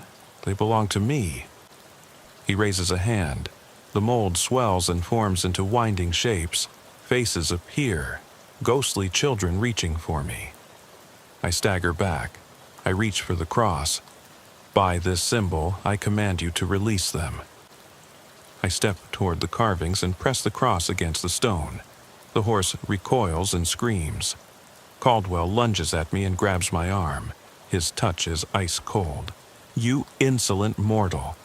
I break free and run to the ladder. Behind me, Caldwell roars with rage. The cave shakes. Stalactites fall down. Water pours in from invisible cracks. I climb up, my boots slipping. The skeleton child stands at the entrance to the shaft and watches me. Its empty eye sockets, sad, encouraging. I pull myself up into the coffin chamber. The trapdoor closes behind me. I pound on it with my fists. The glow of the mold fades. The singing stops. Silence. I press my ear against the door. Nothing. I run through the tunnel, paying no attention to footprints or cameras. The hidden trapdoor appears. I squeeze through and collapse on the basement floor. My radio crackles. "Hart? Are you there?" It's Lopez. I gasp. "Get a team. Bring flashlights and a priest. We're not done yet." A few moments later, they arrive. 3 uniformed officers, 2 detectives, and a chaplain with a Bible in his hand. I lead them through the trapdoor. The tunnel lies silent and dark. I lead them to the coffin chamber. The tiny coffins lie untouched. The altar chamber has disappeared. Stone and earth have collapsed the shaft. Detective Morales kneels down and examines the flower stems. "They're decades old," she murmurs. The chaplain crosses himself. "This is a place of mourning. We can free them." He begins to read Psalm 23. His voice echoes. The mold on the miniature coffins flakes off. Powdery spores float through the air like ash. The coffins break apart, splintering and revealing only empty shells. I exhale. The weight lifts from me. The tunnel hums softly, almost like a sigh. The slab closes by itself. Silence returns to the basement. Outside, the rain has stopped. Moonlight breaks through the clouds. The church stands quietly. I sense the presence of the guardian. He is now safe. The children's voices have fallen silent. At dawn, I write my final report. They classify the site as structurally unsafe and plan a complete archaeological investigation.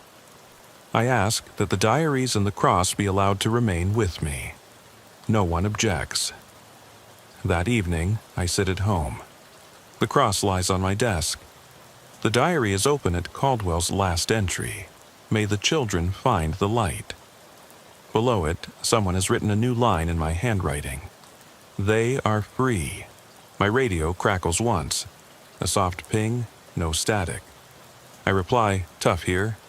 Silence. Then a child's laughter, soft and cheerful. I smile, my chest feeling warm. The voices are peaceful. I close the diary. Tomorrow I will return the cross to the parish. St. Jude will rest. And I will rest too, knowing that I answered the call and didn't leave anyone behind this time. I turn off the lights of my patrol car and step onto the gravel lot. Fog swirls around the stone walls of St. Jude's, drifting like pale ghosts through broken windows. It's 1:47 a.m. My gun feels heavy on my hip. The beam of my flashlight traces a shaky path across the wet ground. I press the button on the radio. Heart to dispatch, returning to the fourth beat. All clear in the area. There's a crackle, then silence. I slip through the basement window again. The stuffy air squeezes my lungs. Without hesitation, I go to the hidden hatch, push it open, and climb down into the tunnel. Water drips at irregular intervals, echoing off the stone walls. The faint glow of mold guides me past the coffin chamber and the collapsed shaft. The air tastes of iron and age. At the fork, I take the right-hand passage, which is unexplored so far. The corridor slopes more steeply here, the walls are smooth. Footprints, my own and those of others, are visible in the mud. I follow them into a narrow antechamber. Here, mold covers reliefs. Scenes of worship distorted into nightmares. Children kneeling before a veiled figure whose face is hidden and whose hands are raised in a gesture of blessing or threat. Their mouths are open in silent screams. I get goosebumps. I raise my camera to photograph the carvings. The flash illuminates the scene. Every distorted face, every pleading child. In the moment of light, I see a movement behind me. I turn around, nothing. But the beam of light falls on fresh scratches on the stone floor. 4 digits, like a count. 4. Someone has been here since my last visit. My heart is pounding. I step deeper into the antechamber and discover a door carved into the rock. A heavy stone slab framed with iron bands. No handle. Strange symbols are burned into the surface. I press my palm against the center. I feel warmth under my glove. The slab gives way, revealing a pitch-black room. I hesitate for only a second before entering. The slab slides shut behind me with a dull thud. The light from my flashlight falls on a circle of chairs, antique wooden benches arranged around a shallow pit. In the middle of the pit lies a tarnished baptismal font, a dented and cracked iron basin. Dried stains are visible on its rim. I circle the basin. Dust covers the floor. On the edge of the basin, in what looks like old wax residue, is written, "He comes at the 4th stroke of the bell."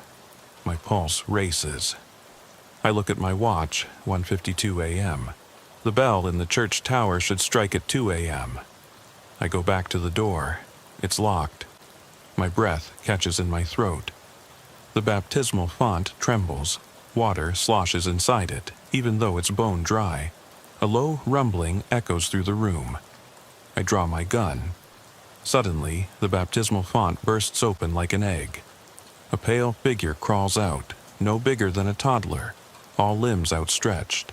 It hisses, its eyes black holes. The chairs creak as if moved by an invisible force. The creature glides out and falls to the floor with a disgusting sound. It floats and sways. I fire once. An echo reverberates. The bullet ricochets off the stone. The creature screams. A high-pitched, shrill scream that makes my teeth chatter. It shoots toward me, trailing slime behind it. I step back onto a chair, my heart pounding. It lunges at me. I fire again. The flash of lightning illuminates its gaunt form. It dissolves into particles of mold and mist and swirls toward the baptismal font. The pit of the baptismal font yawns, ready to swallow the light. The chamber trembles. I jump aside as the floor breaks, and the baptismal font plunges into darkness. A rushing sound, then silence. The panel door opens with a squeak. I stumble into the tunnel, my heart pounding. The panel of the antechamber slides shut behind me. I press my ear against it. Nothing. The glow of the mold fades to a gentle pulsing. I run back to the hidden panel. My boots splash through the coffin chamber. The miniature coffins lie untouched. The collapsed shaft remains closed. I emerge from the cellar gasping for breath. Lopez and 2 officers are waiting with serious expressions. "Everything okay?" he asks. I nod hoarsely. It's done. I pack up the camera. The photo of the carvings is burned into my memory. We seal the hidden hatch for good. I watch as the concrete is poured and fills the tunnel entrance. The glow from the mold fades. The static on my radio disappears. Outside, the fog is clearing. Moonlight glitters on the rain-wet stones. I turn to leave, but pause. The church bell rings once. No hand on the rope. A single, sad toll. I grab the door frame and press my jaws together. The radio crackles. "Hart, are you still there?" I reply, "Unit 12 here." The situation is secure. I walk into the fog. In my pocket, I have the fragment of the baptismal font that I took with me, with the warning engraved on it. The church disappears behind me. When I reach my patrol car, I look back. The stained glass window glows amber. For a moment, I see the face of a child pressed against the window watching me. Then it's gone. I start the engine. A faint "thank you" comes from the radio. I drive off, the headlights cutting through the fog. The road home winds ahead of me. In the rearview mirror, St. Jude stands still, his secrets safe for now. I turn off the patrol car's engine and step onto the wet asphalt. The fog has thinned to a pale haze, and the silhouette of the church stands still behind me, its secrets buried beneath concrete and memories. My boots splash through puddles as I walk to the side door. Every muscle aches. Adrenaline and exhaustion mingle, but I can't rest. Not yet. Inside, the basement is empty and silent. The concrete reinforcement above the paneling glistens where fresh mortar seals the opening of the tunnel. I press my palm against the wall. Cold, solid, permanent, presumably. I run my fingertips along the seam and think of the final collapse of the baptismal font, the creature's scream, the retreat of the mold. I whisper, "It's over." But the silence that answers me feels meaningful, expectant. I climb the stairs to the main floor. The nave is deserted. Moonlight falls through the stained glass windows and paints ghostly patterns on the stone. I walk down the center aisle. Each step echoes like a warning. On the altar, the Bible lies open on a velvet cushion. I kneel down and wipe the dust from the pages. The text is Matthew 18:3. "Unless you repent and become like children, you will not enter the kingdom of heaven." My throat tightens. The children down there, lost, trapped, needed innocence to be freed. I wonder if I did enough. I go back outside. The cemetery behind the church fence is overgrown. Crooked gravestones, monuments covered with ivy. I slip between the graves toward the bell tower. The door is ajar. Inside, the rope for the bell hangs motionless. I pull it once. The bell groans, a soft ringing that vibrates through my chest.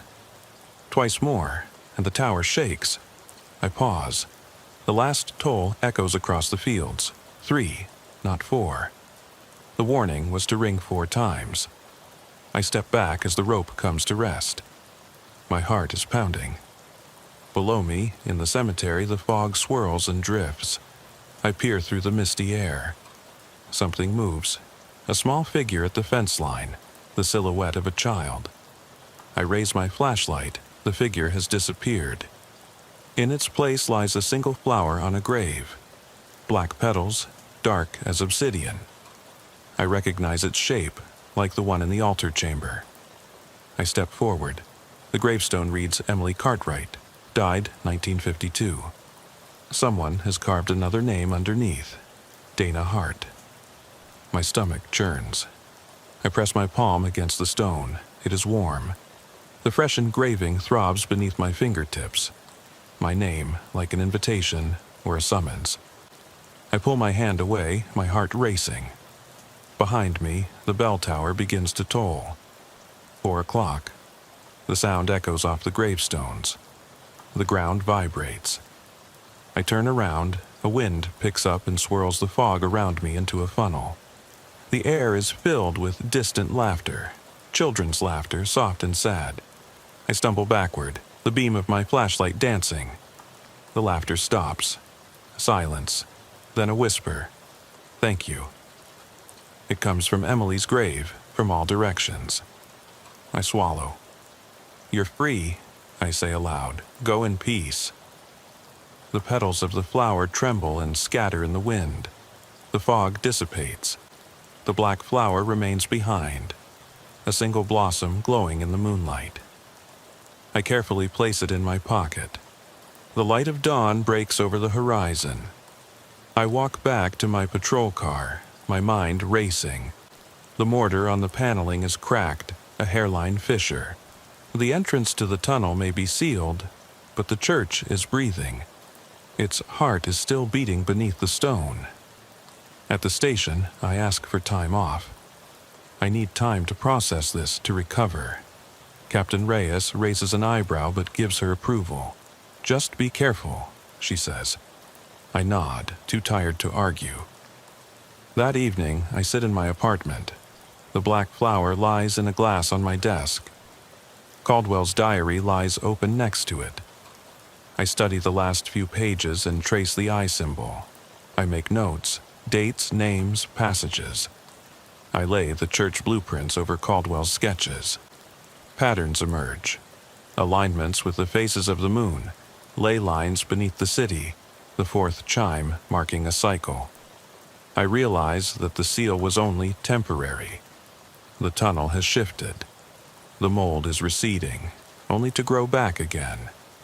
The coffins, the carvings, the baptismal font, they were nodes in a network that fed on grief. I disturbed it, but I didn't destroy it. My radio crackles. Lopez. "Hart, everything okay? I heard you took the day off." I force a laugh. "Yes, just paperwork." He hesitates. "We found something in the basement. Old documents. The diocese finally released the archives. They mention a children's home that was affiliated with St. Jude's and closed in 1952 after a fire. Officially, there were no casualties, but locals whisper of dozens of dead children." I hold my breath. "Are there any names listed?" He reads aloud. "Emily Cartwright, Rosie Ames, Jonathan Pike, and dozens more. Then, Reverend Caldwell's name listed as guardian." He pauses. Actually, Supervisor Caldwell was in charge of the orphanage. They called him a saint. No one knew about the crypt. I closed the diary. I'll be there tomorrow. That night, I dream about the tunnel. The mold pulsates like a heart. The coffins float in the water. Caldwell stands at the altar, his arms outstretched. Behind him, children's faces form on the walls, their mouths opening in silent screams.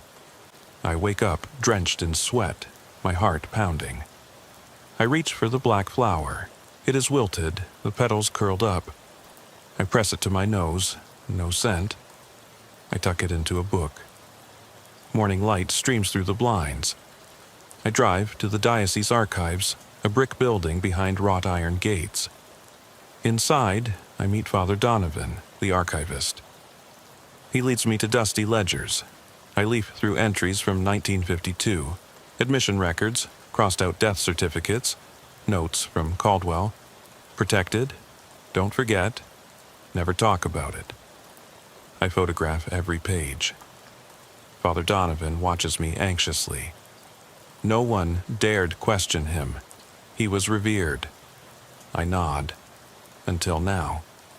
Back in my patrol car, I lay the names from the ledger over my map. The graves, the inscriptions, the porch. They all form a pattern with the bell tower at its center. The fourth chime closes the circle. I stare at the screen, a pentagonal formation around the church. Each point is a grave. I drive to the first point, a neglected corner of the cemetery. The gravestone is missing. The ground is soft. I kneel down and sweep the leaves aside. Fresh mold glistens in the earth, mold and midnight black petals. I dig with my hands. My fingers hit wood, a coffin lid. I pick it up. Inside lies the skeleton of a child clutching a silver cross.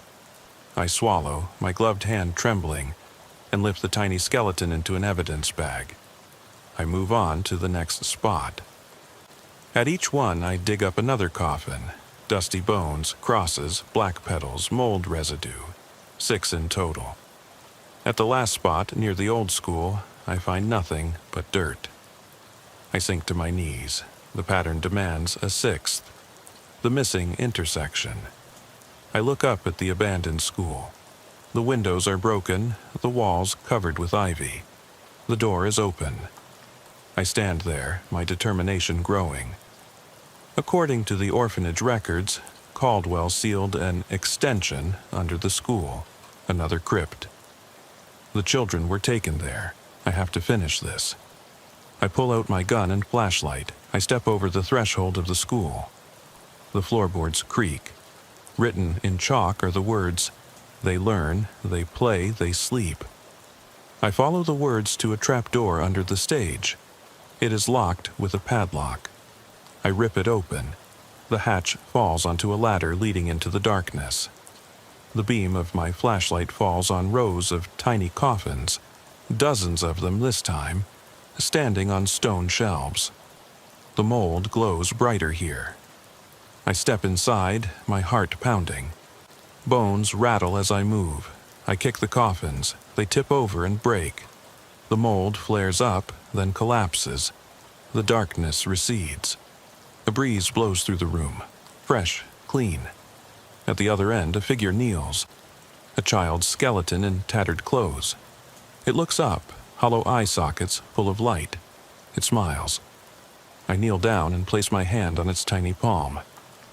"You are free." It rises, raises an arm in farewell, then dissolves into white points of light. The mold is gone. The coffin chamber is empty. I climb back up to the schoolhouse. Sunlight streams through broken windows. Dust particles float in the air. The trapdoor closes behind me. I lock it. Weeks later, St. Jude's stands peacefully. The basement wall is sealed, the school crypt abandoned. No mold, no coffins, no voices. I visit the cemetery. No black flowers, no fresh gravestones. Emily's gravestone glows in the morning light. I lay down a bouquet of white lilies. I whisper, "Rest in peace." At home, the diary and the cross lie in a box. I close the lid. I feel a weight lift from my chest. For the first time since that silent emergency call, I breathe freely again. My radio crackles. Heart, new call, social control at the old Miller house. I answer in a firm voice, "On my way." I get into my patrol car. As I drive off, I glance in the rearview mirror. The steeple of St. Jude's disappears into the blue sky. No fog, no shadows, just stone and stained glass, finally peace. I turn off the engine and step onto the dewy grass next to the old Miller house. The moon has disappeared behind the clouds. Only a soft rustling in the wind stirs the tall grass. My boots sink slightly into the soft earth. I press the talk button. Heart to dispatch. I'm at the Miller house, social checkup in progress. There is static, then a quiet confirmation. I turn off the radio. I don't want any company down here. The Miller house stands dark, the boarded-up windows staring like empty eye sockets. The neighbors say old Mrs. Miller died months ago. No one has lived here since. Yet someone called 911. Silence again. My chest tightens. I step onto the porch, the wood creaks. The front door hangs crookedly on its hinges. I pull out my flashlight and my gun. All my instincts are on high alert. Inside, the air is stuffy. The smell of old perfume, mold, and decay. My beam of light falls on peeling floral wallpaper. A child's drawing pinned up with a rotten nail. Stick figures under a sun. One figure much larger and looming menacingly. I swallow. I walk through the living room into a narrow hallway. The doors are closed. I try the first one. Locked. The second, ajar.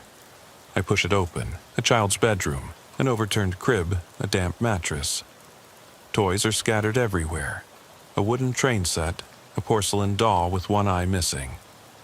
I shine my flashlight on scribbles on the wall written in charcoal. Come play with us. Below them are tiny handprints, smeared gray. My pulse races. I step back. The door slams shut. I turn around with my gun raised. The children's room is empty. The handprints stare at me. I search the hallway. At the end, a staircase leads down into the darkness. A basement.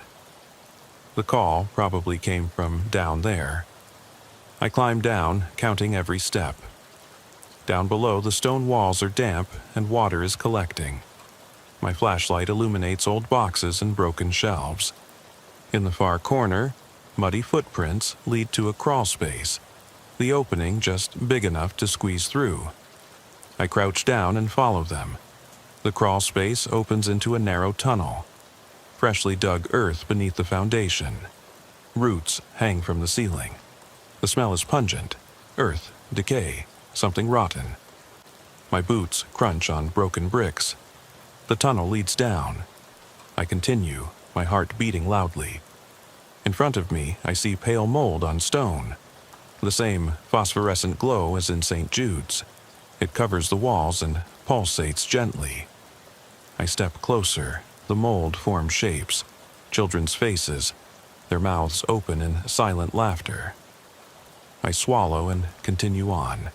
The tunnel makes a sharp turn and opens into a chamber carved out of the earth. This chamber is smaller than the caves in the church. Rough walls, low ceiling. On the center is a circle of children's shoes, sandals, sneakers, Mary Janes, all caked with mud. In the middle lies a single object, a battered police badge with the inscription, Heart. My badge. I step forward, my heart pounding in my throat. I kneel down and pick it up. The badge is bent and scratched, as if it had been dragged through the dirt. I put it in my pocket.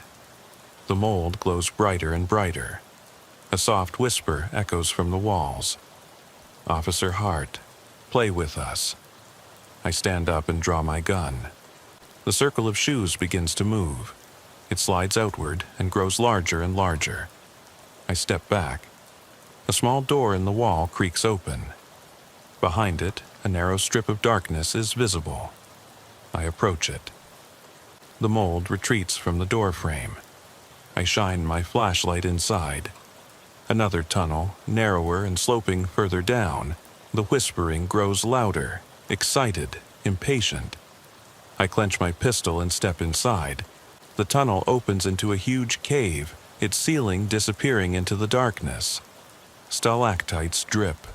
The mold covers every surface and pulsates like a living organism. At the other end, dozens of tiny coffins stand on shelves, more than before. Each one bears a name, many of them unknown. Children from the area who have disappeared over the decades. In the middle stands a tall stone figure, the body of a child with outstretched arms. Its face is expressionless. My flashlight falls on an inscription on its base. Those who forget the children become children themselves. A chill runs down my spine. I step closer. The empty face of the figure seems to turn toward me. The mold pulsates faster. My heartbeat quickens. I raise my camera and take photos. The flash reveals movement behind the coffins. Pale figures scurry back and forth. I hear giggling, childlike, echoing. I step forward and say in a firm voice, I remember you. The glow of the figure flickers. The carved arms of the child seem to lower. The giggling stops. Then a single, clear voice rings out, "Thank you." It echoes through the chamber. The pulse of the figure slows. Suddenly, the floor shakes. The coffins rattle. The relief carvings break apart. Fragments of stone clatter. The layer of mold recedes and curls away from the broken statue. A gust of wind sweeps through the hollow space, carrying whispers of gratitude with it. The pale figures merge into particles of light and float toward the broken statue, where they disappear into its hollow interior. The layer of mold fades to damp stone. I stand there stunned. The giggling has stopped. There is absolute silence. The coffins lie open, empty. The tunnel behind them is quiet. I put my camera away. I step back into the smaller chamber with the shoes. The circle has been broken. The shoes lie scattered around. I pick up a single pair, worn-out Mary Janes for children, and leave the rest behind. I retrace my steps through the crawl space, the pantry, and the children's room. The graffiti on the walls has disappeared. The wallpaper is bare. The doll lies there unharmed, its eye restored. I put the Mary Janes in my pocket as evidence. Upstairs, the house is quiet. I walk out the front door. The morning sky is pale. In the patrol car, I examine the shoes. In one of them, I find a small folded piece of paper. "We are free." I unfold it. No further writing, just blank paper. I hold it up to the light. For a moment, I think I hear soft laughter in the wind, then nothing. Back at the station, I file the report. Silent emergency call from the abandoned Miller house. No living residents found. Evidence of a tunnel under the house. Shoes and ID secured. Photos cataloged. Recommendation: demolish and seal the building. I attach the note. My sergeant glances at it. "Kids' shoes?" he asks. I nod. Let's hope they're at peace now. That afternoon, I visit St. Jude Cemetery. I kneel in front of Emily Cartwright's grave. I place the Mary Janes next to her headstone. "For you," I whisper. A breeze blows. The black flower has wilted. I remove it. The lilies I placed there days ago are still fresh. I stand up and walk along the rows. No sign of mold, no whispering. The sun breaks through the clouds. I feel lighter. The weight has been lifted from me. At home, I put the diary, the badge, the shoes, and the note in a box labeled closed cases. I lock it. I lean back. My radio crackles. Heart. Another silent call, this time from the old mill. I stare at the box. I reach for my keys. I pause. Then I put the box on the shelf. I answer over the radio. "Heart here. Send Unit 12. I'm on my way." The light of dawn filters faintly through the broken boards of the Miller house windows as I go downstairs one last time. Each step is harder than the last, as if the walls are closing in on me. The tunnel under this house, once a refuge for lost things, now lies silent. All I have is my flashlight, my service pistol, and the worn Mary Janes I left at Emily's grave. At the end of the hallway, the hatch I broke open 2 nights ago yawns before me. I pause, my hand on the cold metal bar. It is completely silent. I climb down into the root cellar, my boots splashing in the shallow water. The phosphorescent glow of the mold has disappeared. Only bare stone remains. I feel my way along the wall to the entrance of the crawl space. It gives way slightly. I slide into the narrow earthen tunnel. I follow the curve to the hidden cave. At the entrance, I almost expect to see coffins or shoes, but the chamber is empty. The stone shelves are bare. The relief of the child protector lies broken on the floor, the shards scattered like fallen teeth.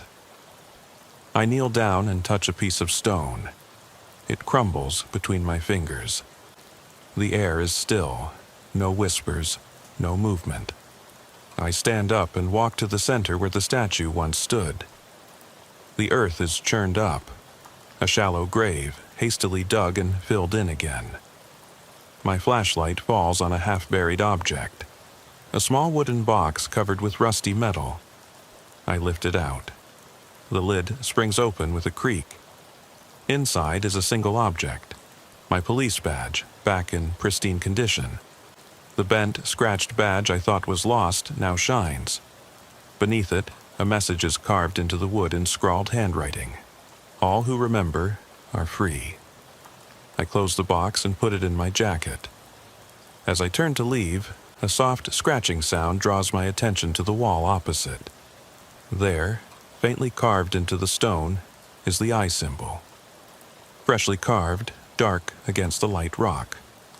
Beneath it is a new name, Miller. The earth beneath the letters moves, and a tiny handprint, made by an adult, briefly presses into the dirt and then disappears again. My heart is pounding. I take a photo. The flash illuminates the tunnel. Behind me, footprints lead back to the crawl space and end at the entrance. Someone, or something, was standing there watching me. I swallow hard and step forward. The tunnel exit closes silently, as if someone had pushed it shut. I hurry back through the crawl space, the vegetable cellar, and the children's room. Every room seems empty, deserted. The scribbles on the wall have disappeared. The doll sits peacefully in its corner. I climb the front steps into the pale morning. The Miller house stands still. Boarded up, abandoned, its secrets revealed. I retrieve the wooden box from my patrol car and examine it in the light of the dashboard. The badge inside feels heavy, heavier than metal. I attach it back to my uniform. The phrase, "All who remember are free," echoes in my head. I realize what the last connection between this world and the hidden realm is: memory. By remembering every lost child, by giving them names, honoring them, I have broken the power that the form and the crypt held. My radio crackles. "Heart? Status?" I reply in a firm voice. "All clear." Secure the location. I drive off and see the Miller house disappear in my rearview mirror. The morning fog envelops it like a farewell sigh. Over the next few days, I write my final report. The diocese declares the crypt under St. Jude's unfit for use. The city has the Miller house torn down. Archaeologists find only dirt and broken stones. No mold, no coffins, no hidden chambers. In my evidence box are the fragment of the badge, the Mary Jane's, the wooden box, and the note. I lock it away. At home, I place the box on a high shelf. The badge glints in the light of the ceiling lamp. Caldwell's diary lies closed on my desk. I slide the last photo next to it, the eye symbol carved into the tunnel wall. I run my finger over the lines. That night, I sleep without dreams. For the first time in weeks, I wake up in silence. No static whispering of my name, no distant bells, no children's laughter in the darkness. I get dressed, pin on my badge, and step out into a clear morning. Lopez meets me at the station. "You look rested," he says. I nod. It feels like it's finally over. He glances at my badge. "Are you sure you want it back?" I tap it. I earned it. Later, I stop at St. Jude Cemetery. Emily's gravestone stands in the sun. The Mary Janes I left there lie neatly next to fresh lilies. I place a hand on the stone. "Rest in peace," I whisper. A breeze stirs the petals. I turn around, my heart calm. As I drive back to the station, my radio crackles once. A routine call. I answer and drive to the next job. Behind me, at the edge of the forest, fog shimmers where the church tower once cast its shadow. But there is no mold seeping out. There are no whispers. The children are free, and I carry their names with me, in my memory, in stories, in the weight of this badge. always ready to answer the next silent call, but never again afraid of what I might find in the darkness. I pulled my rain-soaked coat tighter around me as I got out of the patrol car and stepped into the shallow puddle next to the side entrance of the church. The wind whipped raindrops against the lens of my flashlight, turning every beam of light into a blurry gray glow. My heart beat in the familiar rhythm of a night shift. Slow adrenaline, heightened senses, because I knew that somewhere in this old stone building, someone, or something, was calling for help. I turned off the radio. Headquarters knew I was inside. No backup yet, just me and the hollow echo of my boots on the wet stone. The door creaked open and damp air poured out. I slipped inside, gun at the ready, and made my way through the darkness with my flashlight. On both sides, pews rose like gravestones. The stained glass windows cast muted colors on the stone floor.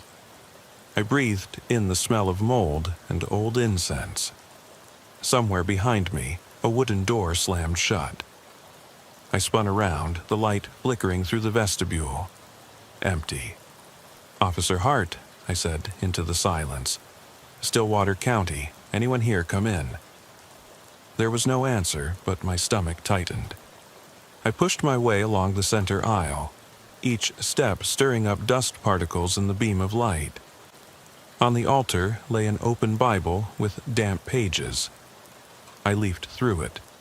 Psalm 23, half-smudged footprints on the text. I took a photo with my body camera and then shone my flashlight at the sacristy door. There was a narrow strip of shadow underneath, darker than the rest. I slipped through. The room behind it was small, the walls lined with tarnished silver chalices and worn hymnals. A side door led downstairs. I paused and ran my thumb over the peeling wood of the door. The temperature dropped, moisture forming in my breath. "Head office, Hart. I'm going to the first basement. No signs of forced entry behind the main door." There was a crackle on the line, and I imagined the bored sigh of the dispatcher. A typical night. The stairs spiraled down into the damp darkness. My boot heels clicked on the stone steps, slippery with condensation. Downstairs, the beam of light illuminated a corridor. Low ceiling, roughly hewn walls, old, crumbling mortar. Old wooden chairs were stacked against the left wall, hymnals scattered like fallen soldiers. To the right, a narrow staircase led further down. According to some records, the original building had a forgotten crypt. I radioed, "Possible basement." "I'm going down." No answer. Good. I didn't want company if something went wrong. I took the lower steps 2 at a time. The air became musty, earthy, fermented. The flashlight fell on a rust stain on the wall. Old blood. I swallowed. My professional instinct kicked in, document first, feel later. I followed the stain with my eyes. It led to a heavy door with iron reinforcements. The bolt was loose. I opened it carefully. The room was larger than I had expected. The ceiling was vaulted, and dim light fell through a single barred window high above. Stone pillars rose up like ribs. In the middle stood overturned chairs and a knocked-over lectern. My light fell on symbols carved into the floor, circles and runes I couldn't identify. The shapes were burned into the stone, the edges still dark. My pulse quickened. A ritual? Vandalism? I stepped closer and scratched the edge of a rune with my boot. A soft hum vibrated through the floor. Behind me, I heard footsteps, soft, shuffling footsteps. I turned around with my weapon drawn. The beam of light swept across the room. Nothing. I stepped back and the humming grew louder, as if the floor itself was resonating. I crouched down and examined the symbols. The burn marks formed a pattern, a broken cross in the middle. Guilt overwhelmed me. A desecration. I tapped the floor with the handle of my flashlight. The humming faltered and fell silent. Then I heard a whisper. A child's voice, soft and pleading. "Help me." It came from the far corner. I pointed my flashlight there. A small door, half hidden behind a pillar, was ajar. The whisper grew louder. "Please." I radioed. "Head office, basement. I've got something down here. Reinforcements, please." No answer. I turned off the microphone. Protocol required me to wait for backup, but 12 seconds later, the whispering turned into sobbing. I didn't hesitate. I stepped through the door. It led into a narrow tunnel with damp earth beneath my feet. Water dripped from the beams above me. The beam of light flickered over a small figure crouching at the end. A woman with her knees drawn up and her arms wrapped tightly around herself. Her clothes looked medieval. Dark robes soaked with mud. She didn't look up. I approached slowly. "Ma'am, this is the police. Are you hurt?" Her shoulders trembled. When she finally raised her head, her eyes were black holes. There was no white to be seen. My training screamed chemical poisoning, or extreme hypoxia, but something deeper registered, that something was wrong. I knelt down, my gun lowered but ready. "I'm Officer Hart. I'm here to help you." Her lips parted. "They won't let me go," she whispered. "They say I belong here." I shone my flashlight around. The tunnel walls were covered with names scratched into the wet stone. Margaret Ellis, 1892, Thomas Crowley, 1910, Sarah Benton, 1935, and at the very bottom, fresh, Emily Shaw, 2025. My heart was pounding. I stood up and looked at my watch, 2:27 a.m. The church warden had been reported missing. She was 22 and from the area. Emily. Suddenly, there was a loud bang behind me. The door I had come through had closed. I ran back, but it wouldn't open. I cursed and rammed it with my shoulder. The tunnel stretched on, swallowing the beam of my flashlight. I heard the woman crying behind me, now laughing softly. I glanced back. She was gone. My radio crackled. "Hart? Are you there?" I was relieved. "Headquarters. Yes, I'm in a tunnel under the church. I have..." The noise drowned out the rest. The voice came back, far away. "Reinforcements in 5 to 8 minutes." 5 or 8? It didn't matter. I had to keep going. I pushed open the door and sprinted back into the chamber. The fire circle on the floor glowed faintly, embers lying at the edges of the runes. The lectern lay broken as if it had been thrown. I searched the room. No exit except the stairs leading upstairs. I climbed the stairs, each step clattering like a coffin lid. At the top of the lower basement, I stopped. The hallway was empty. I radioed, "I'm going upstairs. I have a possible victim and evidence of a ritual murder." My light fell on a movement at the end of the corridor, a black, hunched figure. I shouted, "Police, don't move!" The figure disappeared into the darkness. I ran after it, my heart pounding in my throat, down the hallway, around a corner, and came to a stop at a bare stone wall. No door. The figure was gone. A soft noise behind me. I turned around. My flashlight fell onto a dusty folding chair that hadn't been there before. I stepped back. The chair moved toward me as if pushed by invisible hands. I was breathing heavily. I put my gun away and fumbled for my radio. "Headquarters. Urgent. I need backup with lights and paramedics, immediately." Lightning flashed through the basement window, illuminating the chair. In the flash, I saw a figure behind it, tall, thin, with its head bowed. When the thunder faded, it was gone. Only the chair remained. I climbed 2 steps at a time up the stairs and rushed into the nave. Rain pounded on the sea roof. I picked up the young caretaker, Emily, who was trembling with her eyes wide open. "You're safe," I said, though I wasn't sure if that was true. She clung to me as I half carried, half escorted her outside. The church door slammed behind me as if it had been kicked. I sat her down on the steps. Behind us, red and blue lights bathed the stones in surreal colors. I turned around. In the upper window, I saw the silhouette of Reverend Collins. His shoulders hunched, his face hidden. He slowly raised his hand in greeting. Then he stepped back into the darkness. At 3:02 a.m., I wrote my report. You will note that a confused janitor was found suffering from mild hypothermia and showing no signs of foul play other than trespassing on private property.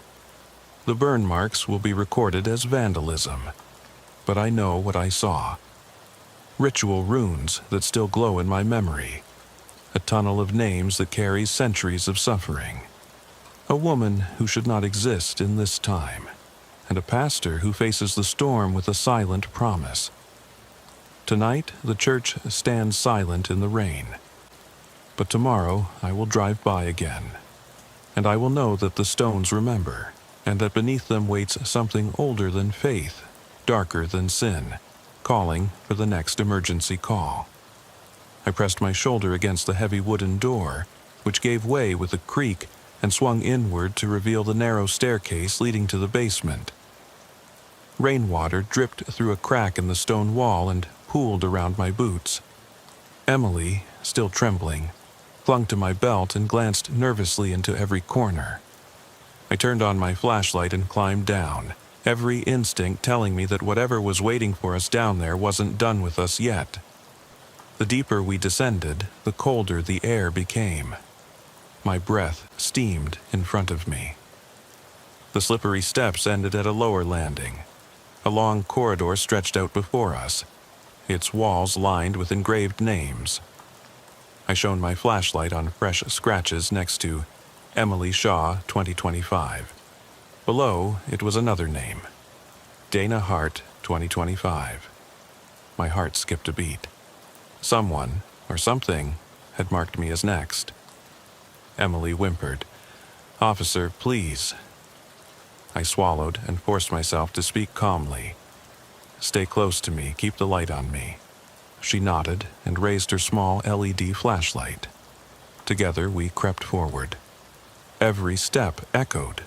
The symbols on the floor were faintly burned, but here the stone was cold and bare, except for footprints in the dust. 2 pairs, mine and hers, and a third, smaller one that crisscrossed between them. We came to an iron-studded door. It was ajar. Behind it lay complete darkness. I radioed headquarters. "Hart, bring the civilian back to the main level. Stay on channel." No answer. The noise felt like a wall. I took a deep breath and stepped through, Emily at my side. The tunnel ran straight and became narrower and narrower until I had to bow my head. Water dripped from invisible cracks. My light flickered over damp earth and broken stones. Then I saw it. A small child's shoe, covered in mud, lying on its side. Next to it was the rosary I had seen in the chamber, stretched across the floor like a trap. Emily gasped. I took a photo. "We're almost there," I lied. I had no idea where there was. Halfway along, the tunnel opened into a low alcove. The walls here were decorated with murals, faded images of weeping angels and saints with hollow eyes. Something was scribbled over them in charcoal. "You will remember." The words pulsed in the beam of light as if they had just been written. My radio crackled. A voice emerged clearly from the static. "Officer Hart." She whispered my name, drawing out each syllable. Emily screamed and dropped her flashlight. The darkness engulfed her. I fumbled for my flashlight, my heart pounding. When I turned it back on, Emily was standing a few feet away, staring at the opposite wall. I rushed over to her. "We have to get out of here now." She pointed at something. The beam of light fell on a low hatch in the floor. a heavy iron ring. I knelt down and lifted it. A wave of foul-smelling air rose and carried the same whispering voice with it. "Stay!" I hit the ring again. The hatch swung inward on rusty hinges. A narrow shaft led another 8 feet down to a round stone room. No windows, no doors, just the hatch above us. In the middle stood a rough wooden table with shackles attached to it. Dried stains, dark, old. On the table lay a single page from a Bible, Revelation 6, the rider on the pale horse. I felt the weight of every night call I had ever answered. This was more than trespassing. This was sacrilege. Emily clung to my arm. "Officer Hart, please." Her voice trembled as she pointed to the wall opposite the table. There, carved deep into the stone, was my name, Dana Hart, with the date April 30th, 2025 underneath. My pulse raced. That was today. Someone had carved it after we arrived, or before. I radioed again, my voice tense. "Central, this is Hart. I have a subcrypt. Evidence of a ritual. Murder. Send backup and a spiritual advisor." No answer. I slammed the hatch shut and pressed myself against it. The whispering turned into singing. A choir of children's voices echoing from invisible corridors. Emily sobbed. I pulled her close. "Follow me," I said quietly. I tapped the table with the handle of my flashlight. The floor beneath it shook. A crack ran in a zigzag pattern from the tabletop outward. Dust rained down from the ceiling. Emily screamed. The shackles clanked as if moved by invisible hands. I grabbed her and ran to the ladder. Behind us, the room shook. Stone slabs shifted and sealed the hatch with a thunderous bang. I pulled at the ring, to no avail. The singing grew louder. I pressed my back against the hatch and braced myself against it. Emily shook me. "We can't stay." I kicked the wood. Splinters flew through the air. The singing became intelligible. "Come to us. Remember, stay with us." My training told me to remain calm. I whispered into my radio, even though I knew headquarters wasn't listening. "This is Hart to all. If you can hear me, send help. We're trapped under the little stone church in Oak Hollow." I dropped the microphone and turned to Emily. "We're getting out of here." She nodded through her tears. I searched the walls. Where the murals ended, there was a stone block slightly ajar. I lifted it. It gave way, revealing a narrow crawl space just wide enough for me. Emily hesitated. I lifted her up. "Trust me." I crawled inside. The crawl space sloped upward, dirt and debris scraping against my uniform. The singing stopped and was replaced by the sound of rushing water. I came to a small drainage tunnel whose concrete walls were covered with algae, and where the water flowed into an iron grate. Daylight shimmered behind the bars. I set Emily down and wedged her flashlight against the wall. "Stay here," I whispered, pressing against the grate. It rattled but held.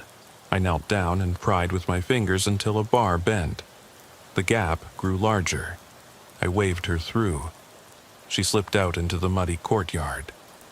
I followed her and pulled myself through the gap between the bars. I fell onto the soggy grass as the grate snapped back. Rain poured down on me. Emily ran to the patrol car and pounded on the window. I got to my feet and looked back at the church. Except for my flashlight still shining through the basement window, there was nothing to be seen. No sign of movement. I grabbed my radio. "Hart. Crawled out of the drain. Civilian safe. Need rescue and forensic team. Possible victim chamber under the church." My voice was shaking. There was static. Then I heard a calm voice. "Roger. Units on their way. Arriving in 2 minutes." 2 minutes. Too long. I approached the side wall of the church and pressed my palm against the stone. The names in the tunnel flashed through my mind. The smell of damp earth and old blood. The page with the pale horseman burned behind my eyelids. I clenched my fist. "It's over," I muttered, but I wasn't sure I believed it. Soft footsteps behind me. I spun around and drew my weapon. Emily stood there, her eyes wide but silent. Behind her lay the grate on the lawn, broken open. My flashlight lay next to it, still on. I picked it up. The symbol from the bottom of the chamber glowed in the light, freshly drawn in charcoal. I knelt down and traced it with my finger, a broken cross inside a circle of runes. I got goosebumps. Emily whispered, "They said you were one of them." My jaw went cold. I stood up and backed away, the radio in my hand. The church door creaked. Reverend Collins stepped out into the rain, his robe soaked, his face expressionless. He raised a hand. "Welcome back, Officer Hart." I raised my gun. "Stay back." He smiled, a slow, sad smile. "You remembered?" A flash of lightning split the sky. I blinked, and he was gone. Only the echo of his voice remained. "You belong here," Emily screamed. I turned and saw the grate of the tunnel closing in the drainage ditch, mud swirling above it, blocking our way. The rain grew heavier. I grabbed Emily's hand. "We have to get out of here." I pulled her toward the patrol car. As I started the engine, I took one last look at the church. A pale face stared back at me from the upper window, now without a smile, just empty eyes. Then the window shattered into a web of cracks radiating outward from the center. I floored the gas pedal. The headlights cut through the rain as I sped away. My radio crackled. New units were being called out. But in the rearview mirror, the church disappeared into the fog, silent again, its stones hiding secrets that would outlive us both. And in the passenger seat, Emily stared at me, her lips trembling. "They're coming back for you, officer." I didn't answer. I couldn't, because I knew she was right. I ran through the pouring rain to my patrol car, my heart beating so loudly that I was sure Emily could hear it. Sirens wailed in the distance. Reinforcements were finally arriving, and red and blue flashing lights streaked across the wet asphalt. I threw Emily into the passenger seat and slammed the door shut. As I turned to get in, the church door behind me opened slowly and deliberately, as if trying to pull me back. I forced myself to keep going, jumped into the car, and slammed the door just as a flash of lightning split the sky.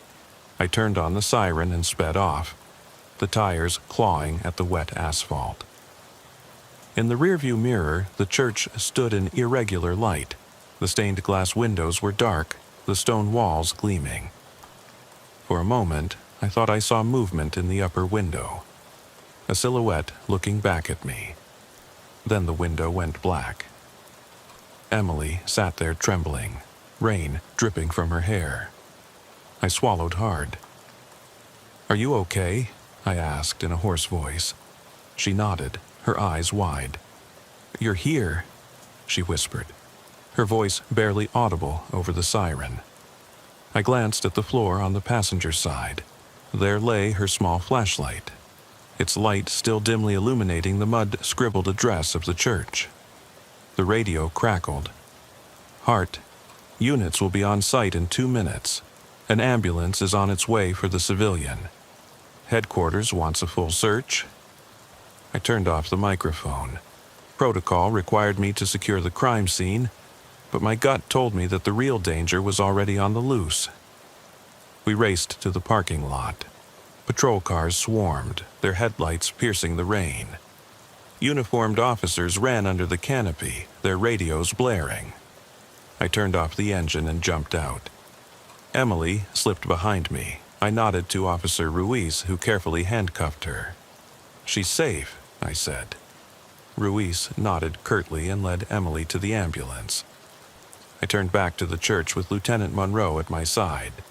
Monroe's face was grim under his rain cap. "Dana, what the hell happened down there?" I swallowed. "Something ritualistic. A crypt under the basement." names carved in stone. A chamber with shackles, a hatch leading to a sewer. We just barely got out. I paused. And I think they marked me. I tapped my chest where I had felt the heat of the rune. Look. Monroe shone his flashlight on my uniform. In the mud on my jacket was a smudge of charcoal, the broken cross inside the circle of runes. He frowned. That's not in any suspect report. I shook my head. That wasn't there before. I glanced at the side wall of the church. The beam of light fell on something written in chalk near the floor. Another symbol, half smudged by the rain. Monroe stepped closer and read it. Are you sure this is a police matter? I didn't answer. The hairs on the back of my neck stood on end. A soft voice came from the dark entrance. You belong here. Monroe and I drew our weapons and moved toward the entrance. The vestibule was empty except for dripping water and the echo of our footsteps. The light from the body cam on my chest flickered, illuminating words scrawled on the floor. Remember me. I swallowed, and I wasn't there before. Monroe looked around the room. Get a forensic team here. I want every inch searched for fingerprints. He pressed his radio.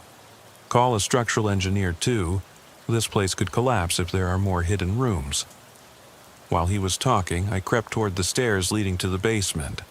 My legs felt like lead. Every instinct told me to run, but I needed answers. Monroe noticed. Stay here, he ordered. I hesitated, then shook my head. Not yet.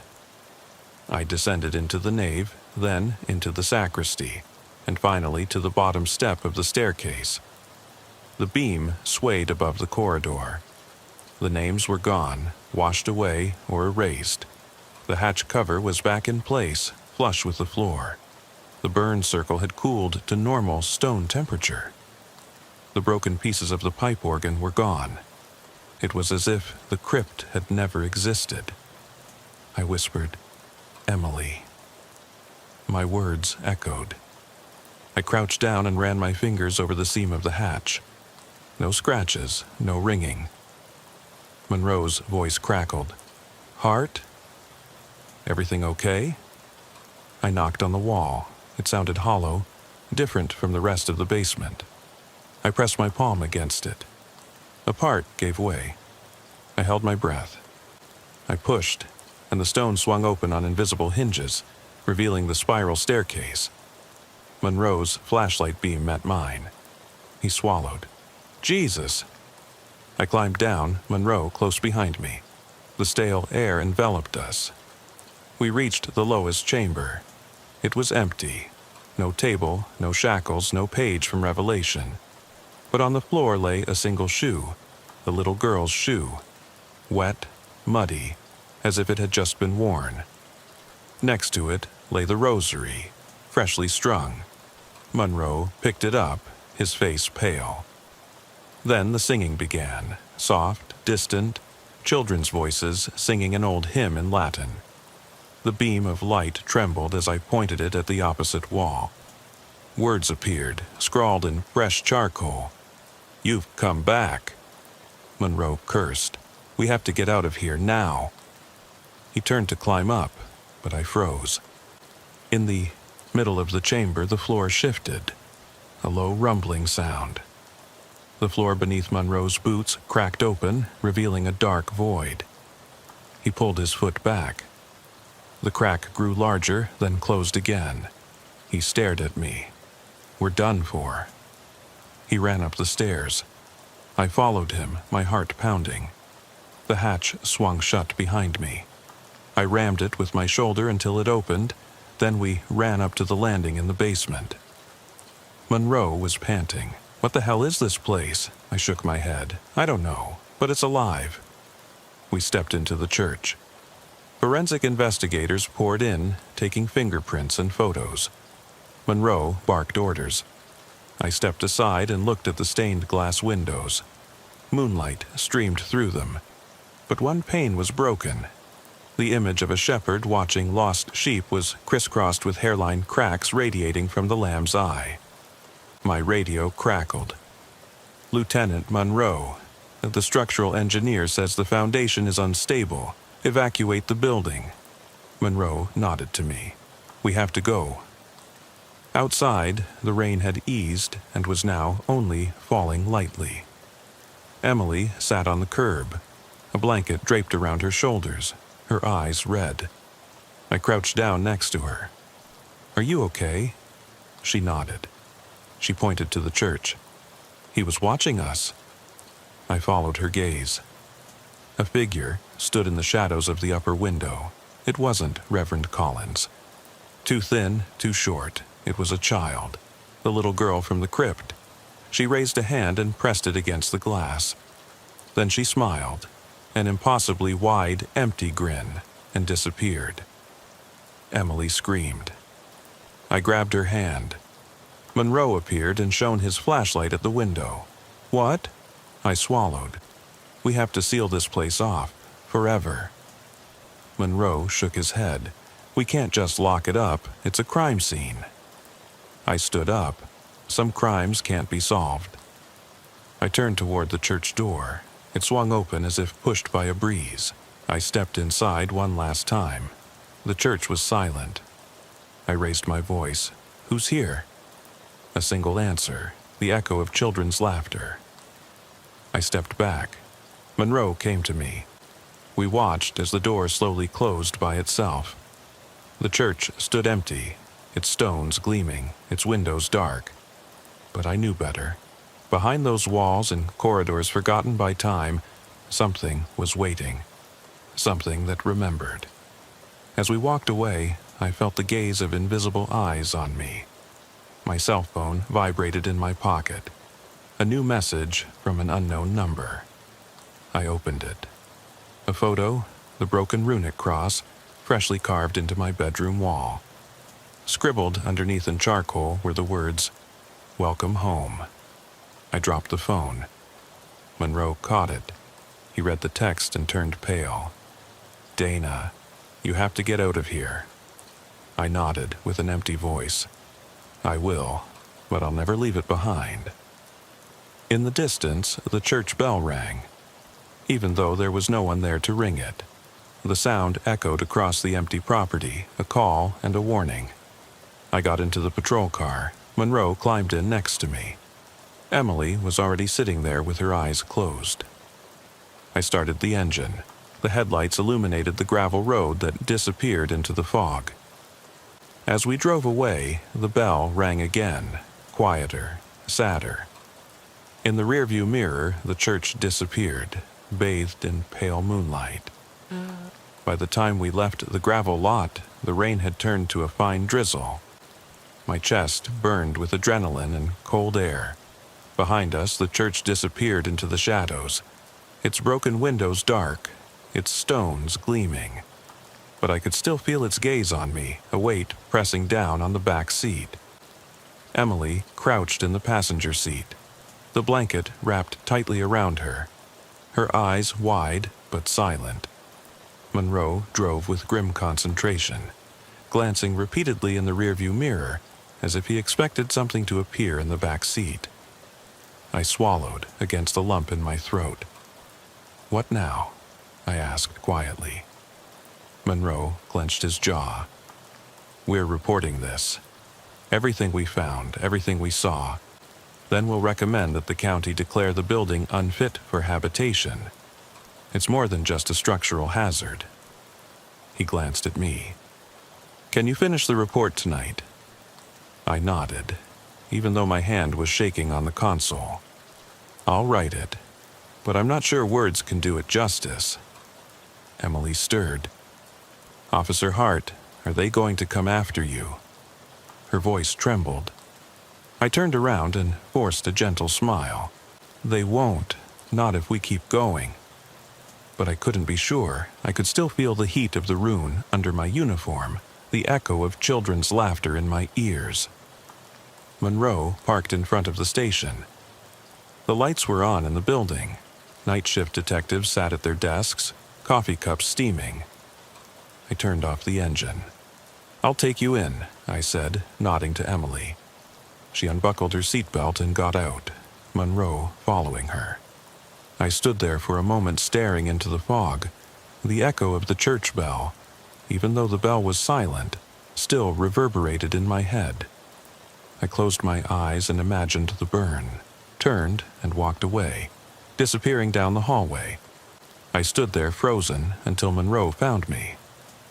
"Are you okay?" he asked. I looked at the chaplain's book on the floor, then at Monroe. "We have to go back." Monroe frowned. "Are you serious?" I nodded. "There's more. They're not finished." An hour later, I drove Emily home. The streetlights glowed through the fog. She stepped onto her porch, turned around, and hugged me. "Thank you, officer." I ruffled her hair. "Stay home tonight." She closed the door. I saw the curtain move at the window, but no one looked out.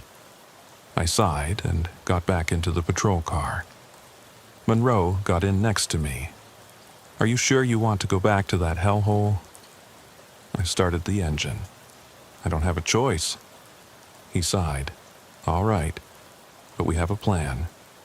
I nodded. "We'll bring spotlights, cameras, and backup. People who can document everything. No more secrets." He looked at me. "And if we find them?" I stared at the dark road ahead of us. "Then we'll face them. Because if I don't remember, they've won." Monroe hesitated, then turned on the siren. We rolled toward the church once more. The broken window glinted in the rearview mirror, and for a fleeting moment I saw the face of a little girl pressed against the glass, smiling. Then she disappeared into the fog. I swallowed. Let's go. I get out of the patrol car and slam the door behind me. The rain has picked up. Each drop hits the hood like little stones, and the gravel crunches under my boots as I walk to the side entrance of the church. My breath fogs up the beam of my flashlight. The beam shakes because my hand is shaking, and I've been doing this long enough to know that it means something inside me is breaking. The door won't budge. The old wood is swollen with moisture. I press my shoulder against it, and it gives way with a creak. Inside, the air is colder, damp, smelling of mold and old incense. My radio crackles once and then falls silent. Reinforcements are 10 minutes away. 10 minutes in this place can feel like an eternity. I search the sanctuary. Moonlight streams through the stained glass windows, bathing the tile floor in shades of blue, purple, and red. A pew lies overturned near the altar. The Bible on the lectern is open, the pages fluttering even though there is no breeze. I reach out and touch the page, damp, smudged. I wonder who was here before me and what they saw. I walk down the aisle, every step echoes. My hand hovers over my holster. I go over the call again. A silent emergency call from the church. The caretaker is missing. The caretaker's son is too scared to come back. A classic case for a small town. I've dealt with abandoned meth labs and prank calls before, but this is different. This is sacred ground. A soft noise behind me.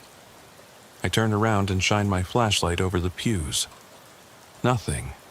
Just shadows gathering in the arches. I clear my throat. "Officer Hart, Stillwater County Sheriff's Office. If anyone is here, please respond." My voice sounds hollow. No answer. I walk to the sacristy door. It's ajar. I push it open. The sacristy is small. Vestments in moth-eaten bags, chalices tarnished with age. Muddy footprints lead to the back of the room, to a wall panel that I didn't see on the floor plan. The panel is loose.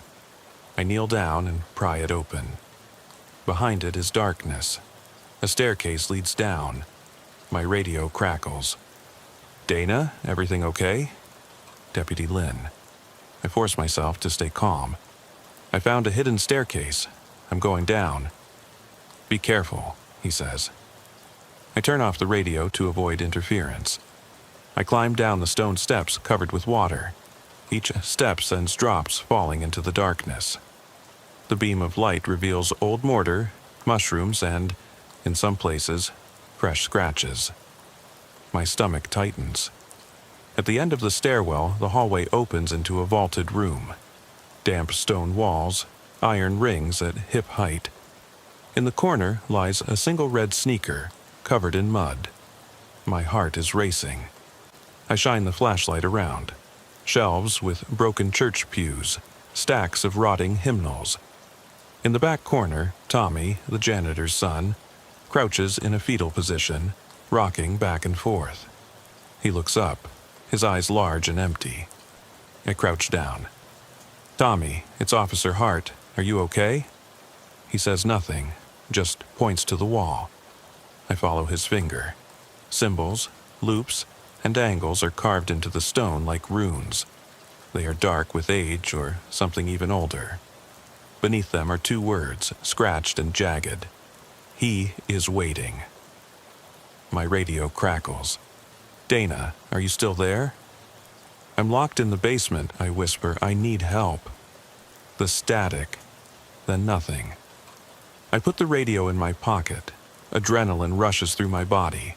I stand up and point my flashlight at the opposite wall. A door I hadn't seen before. Raw, unpainted wood. I try the handle. Locked. I pull out my gun and turn on the laser. The beam trembles over the door. I hear a faint scratching sound from behind it. I turn around.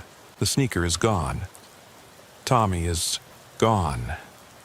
The room seems smaller, the air more stifling. My chest burns. I step up to the door and press my shoulder against it. It creaks and gives way an inch. I brace myself with my foot and push harder. Something scratches against stone behind me. My flashlight sinks. I turn around and fire a shot into the darkness. The shot echoes. No impact sound, just the bullet ricocheting off the stone. A faint moan penetrates the arches. Not human. I go back to the door and push again. It gives way. I stumble into a narrow tunnel. I pull the door shut behind me. The tunnel rises. Bricks, mortar, damp. I follow it, my flashlight dancing across the walls. The moaning follows me, growing louder. A chorus of whispers, distorted children's laughter. The tunnel ends at a trapdoor. Rusty hinges. I pry it open and climb into the sacristy cabinet. My heart is pounding. I close the door quietly. Above me, voices, Lynn and another deputy. I open the door a crack and stick my head out. "Get him," I hiss. Lynn nods. They cross the room and pry open the hidden door. I follow them with my gun drawn. They tear the door open, empty. The basement behind it is dark and silent. No sign of Tommy, no footprints. Just the sneaker in the corner, neatly placed. I pick it up and put it in a bag. Evidence. I radio headquarters. The cell is empty, no sign of the victim, found a child's shoe. Lynn's light shines across the walls and finds the runes. He kneels down and takes a photo. I stare at them. He's waiting, like a promise. It's quiet upstairs in the church. The rain has eased off. Pastor Ramirez comes towards me with red eyes. "He told me to guard this place," he says. "Since the fire, I hear them at night." I nod, but I've heard enough. I get into the patrol car. As Lynn drives me back, I look at the sneaker on the seat between us. Is it splattered with blood, or is it rust? It's hard to tell in the dim light of the dashboard. At the station, I write the report. They'll dismiss it as an aberration, a hallucination, or a prank. But I know what I heard, that whispering, that moaning. I know what I saw. That night I lie awake in bed, listening. The house is quiet until I hear it, soft footsteps in the hallway. I tense up, nothing. Then a child's voice whispers in my ear. He's waiting. The walls of my bedroom seem too close. I sit up, my heart pounding, listening to the soft beeping of the smoke alarm. The whisper, "He's waiting," echoes in my head. I force myself out of bed, grab my jacket, and drive back to the station, because I know I can't sleep until I understand what I've triggered. Back in St. Mark's, the yellow barrier tape is still fluttering in the damp wind. Deputy Lynn comes toward me from under the broken oak tree. His face is pale. We check the sneakers for fingerprints. No matches. He holds up the plastic bag with the evidence. "Are you sure that came from the basement?" I nod. Tommy's size, the same abrasion pattern. I look up at the church tower, which stands out darkly against the cloudy sky. The symbols were carved with something else. We enter the nave. The moonlight has disappeared, replaced by the dim light of our flashlights. I lead him to the sacristy cabinet. He kneels down and photographs the trapdoor. "This isn't marked on the blueprints," Lynn says. "This tunnel shouldn't exist." I crouch down against the wall and run a finger over the runes. They are cold and damp, as if the stone itself were bleeding. These symbols, I've never seen anything like this in a file before. I stand up, my shoulders tense. We need to map this out. We need to find out where the tunnel leads. Lynn calls K9 on the radio. Within an hour, the dog's harness squeaks as he sniffs at the trapdoor. He growls and scratches at the wood. We lift the trapdoor, and the dog runs down the tunnel, barks once, high and desperate, then silence. We wait. The seconds drag on.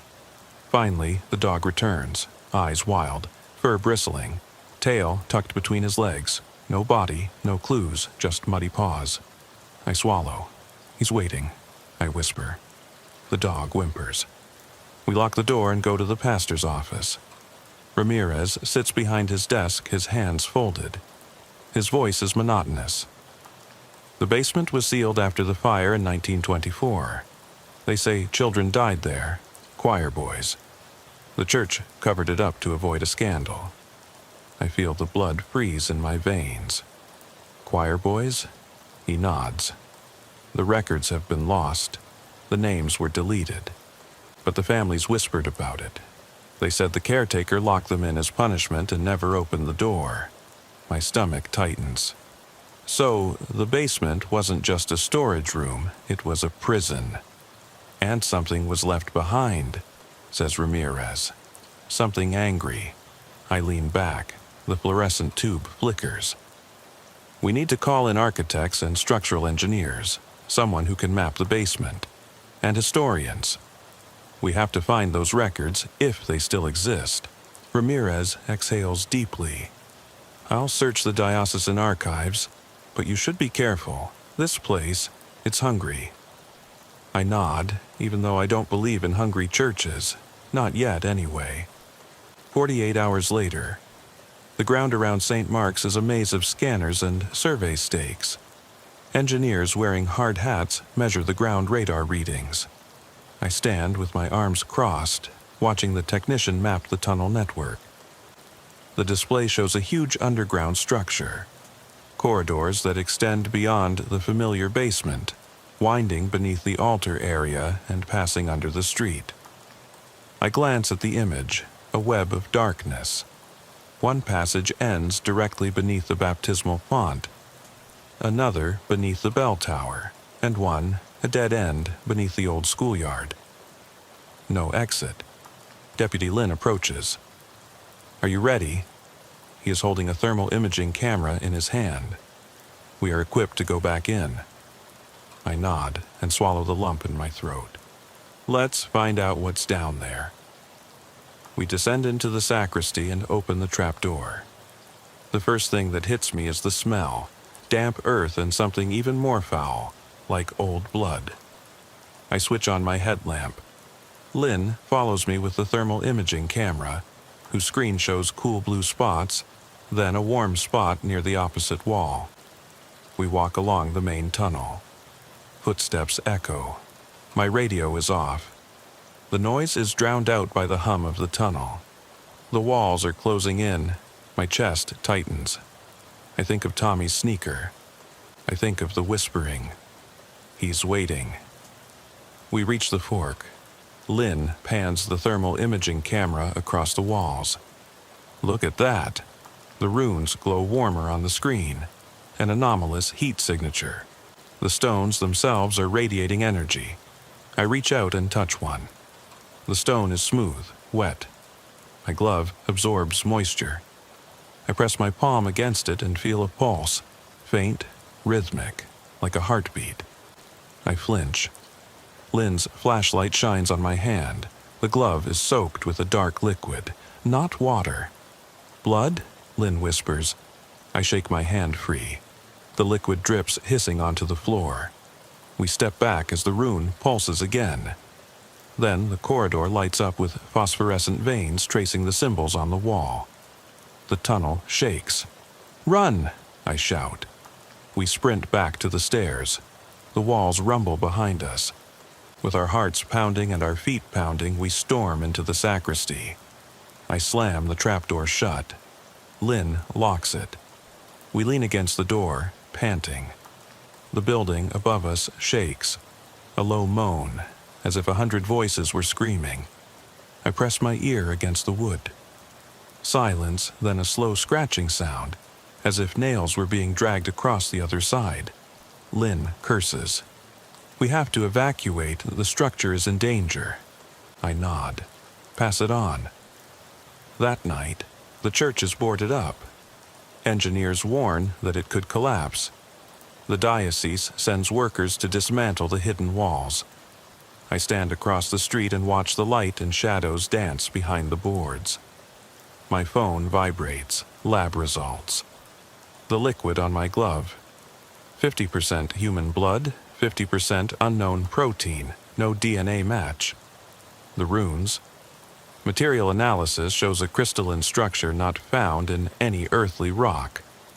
I stare at the dark silhouette of St. Mark's. The boards cover the wall of the sacristy. The trapdoor is sealed. But I know better. I heard the whisper. He's waiting. 2 weeks later, I'm back on patrol. Different district, same night shift. It's raining lightly. I drive past a church tower and slow down. My breath catches. The silhouette looks familiar. Stone arches, narrow windows. My radio crackles. Officer Hart, 10-8? The dispatcher. I clear my throat. 10-4. I drive on, my eyes fixed ahead. But out of the corner of my eye, I see a flash of light through the stained glass windows. My hand clenches the steering wheel. I know what's waiting for me down there, and I know that one day I'll have to go back because he's patient. He waits. I feel the weight of my service weapon on my leg as I steer the patrol car through the foggy streets. The image of the church still haunts me. The boarded-up windows like dark eyes watching me. I can't shake the buzzing under the boards, the memory of the stone pulsing under my fingertips. Sleep won't come, so I return. I park behind the boarded-up sacristy. The night is silent. I slip out, radio off, flashlight dimmed. I walk around the building to the back door I broke open days ago. The wood is splintered. Someone has tried to reinforce it. I push against it with my shoulder. It holds. I duck inside. The altar room is empty. Moonlight shines through the cracks in the boards, casting pale streaks of light across the hallway. I climb over the overturned pew, my boots silent on the tiles. I breathe shallowly. I hear the humming, the scratching, the whispering again. He's waiting. I find the door to the sacristy cabinet and pry it open.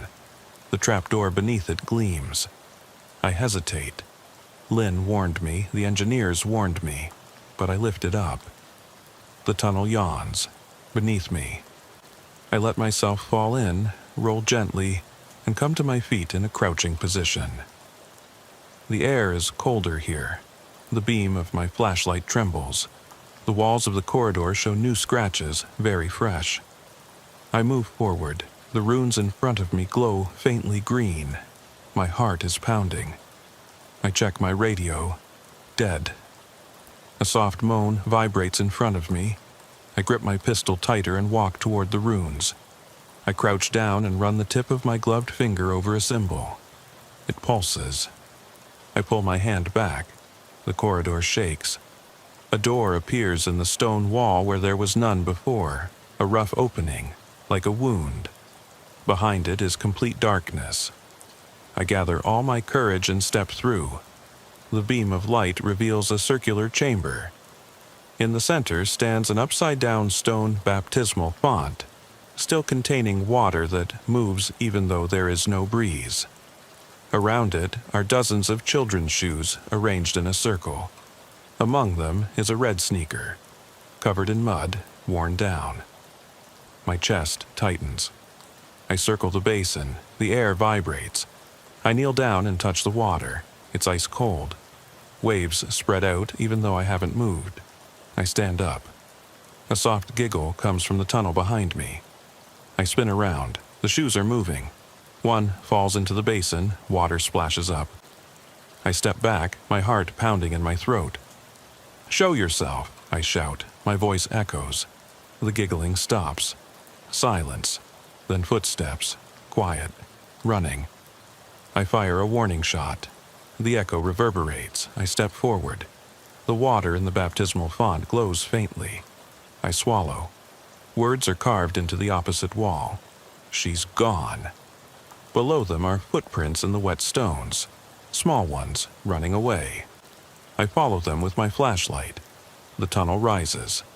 I climb up, my boots slipping on the slippery stones. The tunnel spits me out at the base of the bell tower. Boards have been torn out of the narrow, pointed arch window. Moonlight and fog. I climb through. Outside, the night air is sharp. I take a deep breath. Down below, the church grounds are empty. I shine my flashlight around. No Tommy, no Jacobs, no figures, only shadows. I slide down and go to the main door. It's locked. I push against it and it opens. I step inside and the door slams shut behind me. I turn around, not a breath of wind. The Bible on the lectern is open to the book of Exodus. The pages flutter. I step closer. Scribbled in fresh ink at the edge of the page is 10-4. My radio crackles in my pocket. I take it out, static. Then Deputy Lynn's voice. "Dana? Are you there? Headquarters wants to know why you're not answering." I swallow. I'm on an investigation. Stay on the line.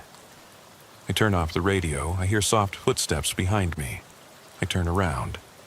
A little girl is standing next to the altar, in a white soaked and muddy dress, her face hidden behind her hair. I kneel down. "Tommy?" She tilts her head. She's not Tommy. I see the dress, a choir robe. She raises a pale hand and points to the baptismal font above us. I stand up.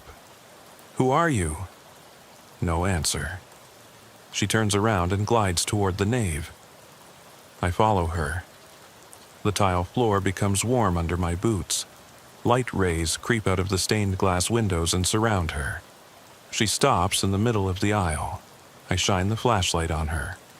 Her eyes, black holes. She giggles, fake, hollow.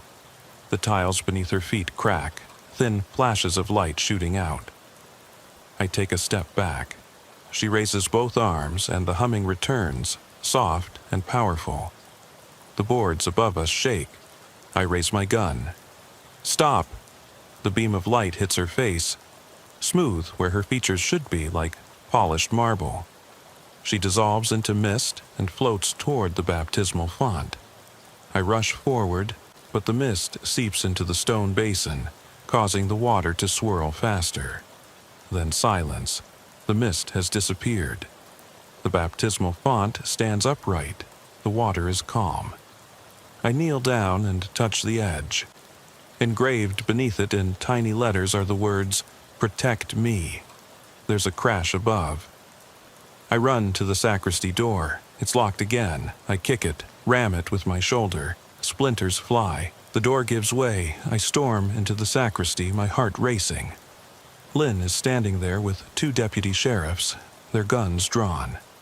"Dana," Lynn calls out. Relief and fear are written all over his face. "We heard gunshots." I nod, my voice trembling. She was here, or at children's choir, baptismal font. I fall silent. Lynn glances at the door to the tunnel. "We'll seal it for good." He nods to the deputy sheriffs, who board it up with planks. I watch as the green runes disappear beneath the plywood. Outside, Pastor Ramirez appears, pale. "It's happening again," he whispers. I look at him. Yes. Later, at home, I'm sitting at the kitchen table. The neon light is bright. The red sneaker is in an evidence bag. Next to it is a shard from the stained glass window that I broke out. I stare at both of them. I feel the buzzing in my bones. My cell phone vibrates. The lab results for the shard. Unknown alloy, the moonlight breaks into shapes, tiny runes. The same symbols. I close my eyes. I hear the giggling, the whispering. He's waiting. I know I won't find peace. Not until I return. Back to that church, to the tunnel, to whatever lies beyond. Because the message in the writing was clear. Protect me. And now I am her protector, unwillingly, trapped. I get up, grab my jacket. The night is young. I walk to my patrol car. The road to St. Mark's stretches out before me in fog and moonlight. I drive off, without lights, without radio. In the rearview mirror, the church tower disappears into the fog, but I know it's there, waiting. And so am I.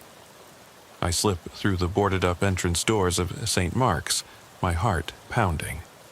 The stale air inside smells of damp wood and old incense, but underneath there is something more foul-smelling, something alive. The beam of my flashlight cuts a narrow path through the darkness, illuminating dust particles swirling around like pale ghosts. I stop at the foot of the nave and listen. Silence, except for the distant dripping of water. I think of the baptismal font, the circle of children's shoes, the little girl with the hollow eyes. I think of the words carved in stone, "Protect me." I think of Tommy's sneaker and the whisper echoing in my head, "He's waiting." I gather all my courage and walk toward the sacristy cabinet. The trapdoor stares at me like an open mouth. I let myself fall through and roll over the smooth stone. My boots come to a halt in the vaulted tunnel. I stand up, the flashlight trembling. The walls here are damp, and something else. I crouch down and run a gloved finger across the floor. Dark drops. Blood? I point the light upward. The runes glow faintly green and pulsate like a heartbeat. I go further in. Each of my steps echoes, overlapping until it sounds like dozens of footsteps, even though I am alone. The air grows colder, my breath forming mist. I turn a corner and the tunnel opens into the shoe chamber. In the middle stands the upturned basin, water splashing out of it. Shoes. Last time there were barely a dozen, now there are hundreds. Children's sizes, but also adult sizes. A macabre circle. I step closer. The surface of the water breaks and reforms, even though there is no wind. I kneel down and touch the edge. The stone is warm. The water laps around my glove. I look around. Shoes pressed firmly against the wall, pointing inward like stakes. In the faint beam of light I see movement. A figure crouching at the other end. I whistle softly. "Tommy? Jacobs?" No answer. I approach. The figure stands up. A child, pale, with black eyes. A choir robe hangs over its narrow shoulders. It stares at me. "Why are you here?" I whisper. The water is still. It tilts its head. Then it points down into the water. I shine my lamp on the surface. Something moves beneath it. a pale hand with long fingers pressing against the basin from below. I stumble back, my heart pounding in my throat. The hand withdraws. The water calms down. A soft giggle surrounds me, although no one is visible. I go back to the tunnel entrance and the ground vibrates. A soft rumbling, like distant thunder. The runes glow brightly. My shoes rattle. I turn around and shine my flashlight. Hundreds of shoes are moving, slowly approaching the baptismal font. Panic breaks out. I draw my gun. "Back!" I shout at the shoes. The beam trembles. The shoes stop. The singing begins, a soft, childlike choir. "Protect me, protect me." The walls pulsate. The water in the baptismal font shoots up and pours over the stone floor. I step back. My boots are wet. The singing grows louder. My radio crackles in my pocket. I ignore it. The water in the baptismal font forms shapes. Tiny silhouettes of children writhing like little fish. Their mouths open in silent screams. The pale girl steps into the circle and raises her arms. The silhouettes rush toward her. She merges with them and becomes a swirling mass of pale limbs and voices. The shoes clatter. The runes glow. I fire a warning shot into the ceiling. Stone splinters rain down. The singing stops.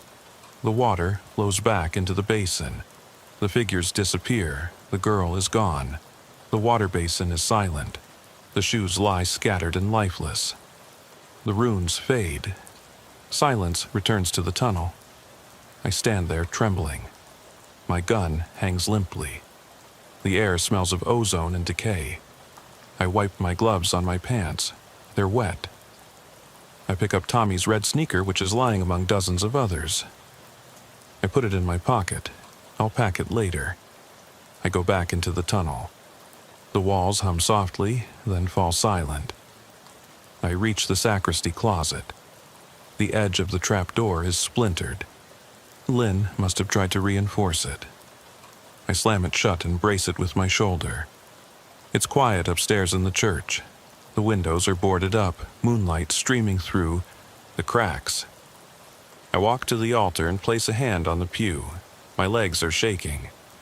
I think of the children in the choir, of Jacob's, of the little girl. I think of the dead cell, of the whispering, of the promise. He's waiting. I step outside. The night air is cold. The rain has eased and turned to mist. Deputy Lynn's patrol car is there with the engine running. He gets out, his face grim. "Everything okay?" he asks. I nod, but my voice fails me. "We have to seal it, forever." He hesitates. "What about them?" I hold up the red sneaker. "We'll bury him, then we'll get out of here." Lynn nods. We nail the door to the sacristy shut again, and nail thick boards over the trap door. We ring the church bell once, as a warning. Then we step back. The boards rattle. The church tower groans. I shine my flashlight. A single board moves as if being pushed from inside. I glance at Lynn. He swallows. We step back. I get into the patrol car. As I start the engine, I look in the rearview mirror. Behind the boards, the church windows glow faintly green. Beneath them, the runes pulsate. My radio crackles. Headquarters asks for an update. I respond. Then I turn it off. I drive off into the fog. The church disappears in the rearview mirror, but I know it's still there, still waiting. And so am I. I get out of the patrol car into the cold dawn air. The fog clings to my uniform and beads on my badge. Behind me, St. Mark's Church stands still.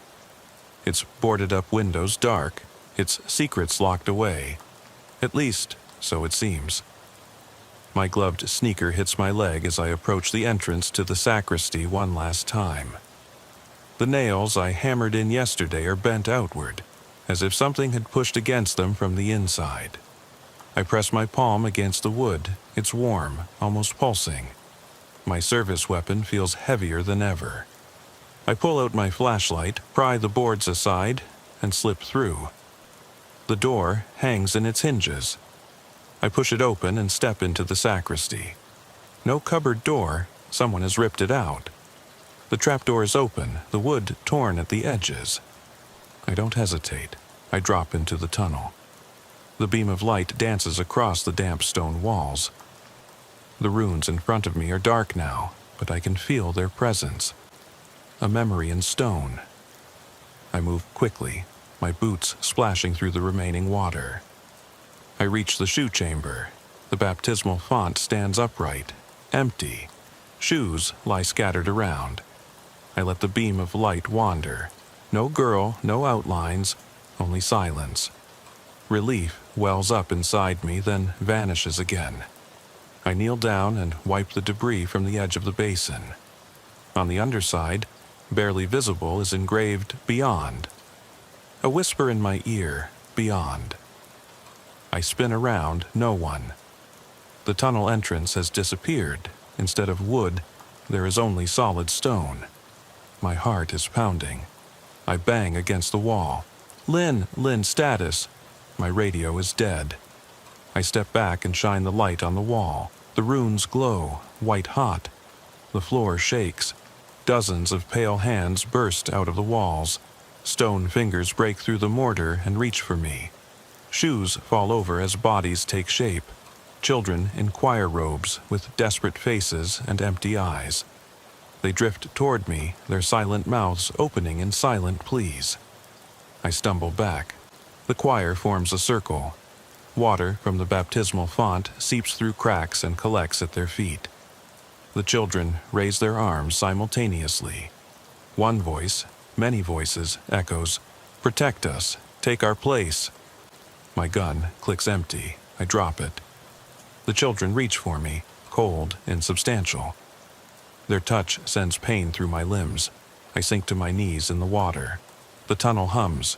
The runes glow and burn the stone. I close my eyes. The choir's singing fills my head. A distorted lullaby. I feel a weight lift from my chest. When I open my eyes, I am alone in the tunnel. The children have disappeared. The baptismal font has crumbled to dust. Shoes lie scattered around, silent. The runes are dark. The broken trapdoor behind me. I crawl into the sacristy. Wood splinters under my feet.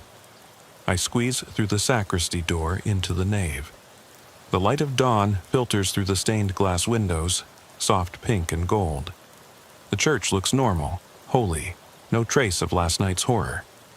I stumble outside. Lynn rushes over. "Dana, are you okay?" His face blurs. I clench the red sneaker. "It's over," I whisper. He helps me to the patrol car. At the station, I write the final report. Tunnel collapse during investigation. No remains found. Church closed. I sign it. That evening, I unpack my equipment at home. The sneaker is lying on my desk. I reach for it to pack it away and freeze. In tiny letters, the words "Still Waters" are engraved on the sole. A shiver runs down my spine. I drop it. The light flickers. My radio on the desk crackles. A silent emergency call from St. Mark's. The caller hangs up. I grab my jacket. "He's waiting," I mutter, and drive back into the night.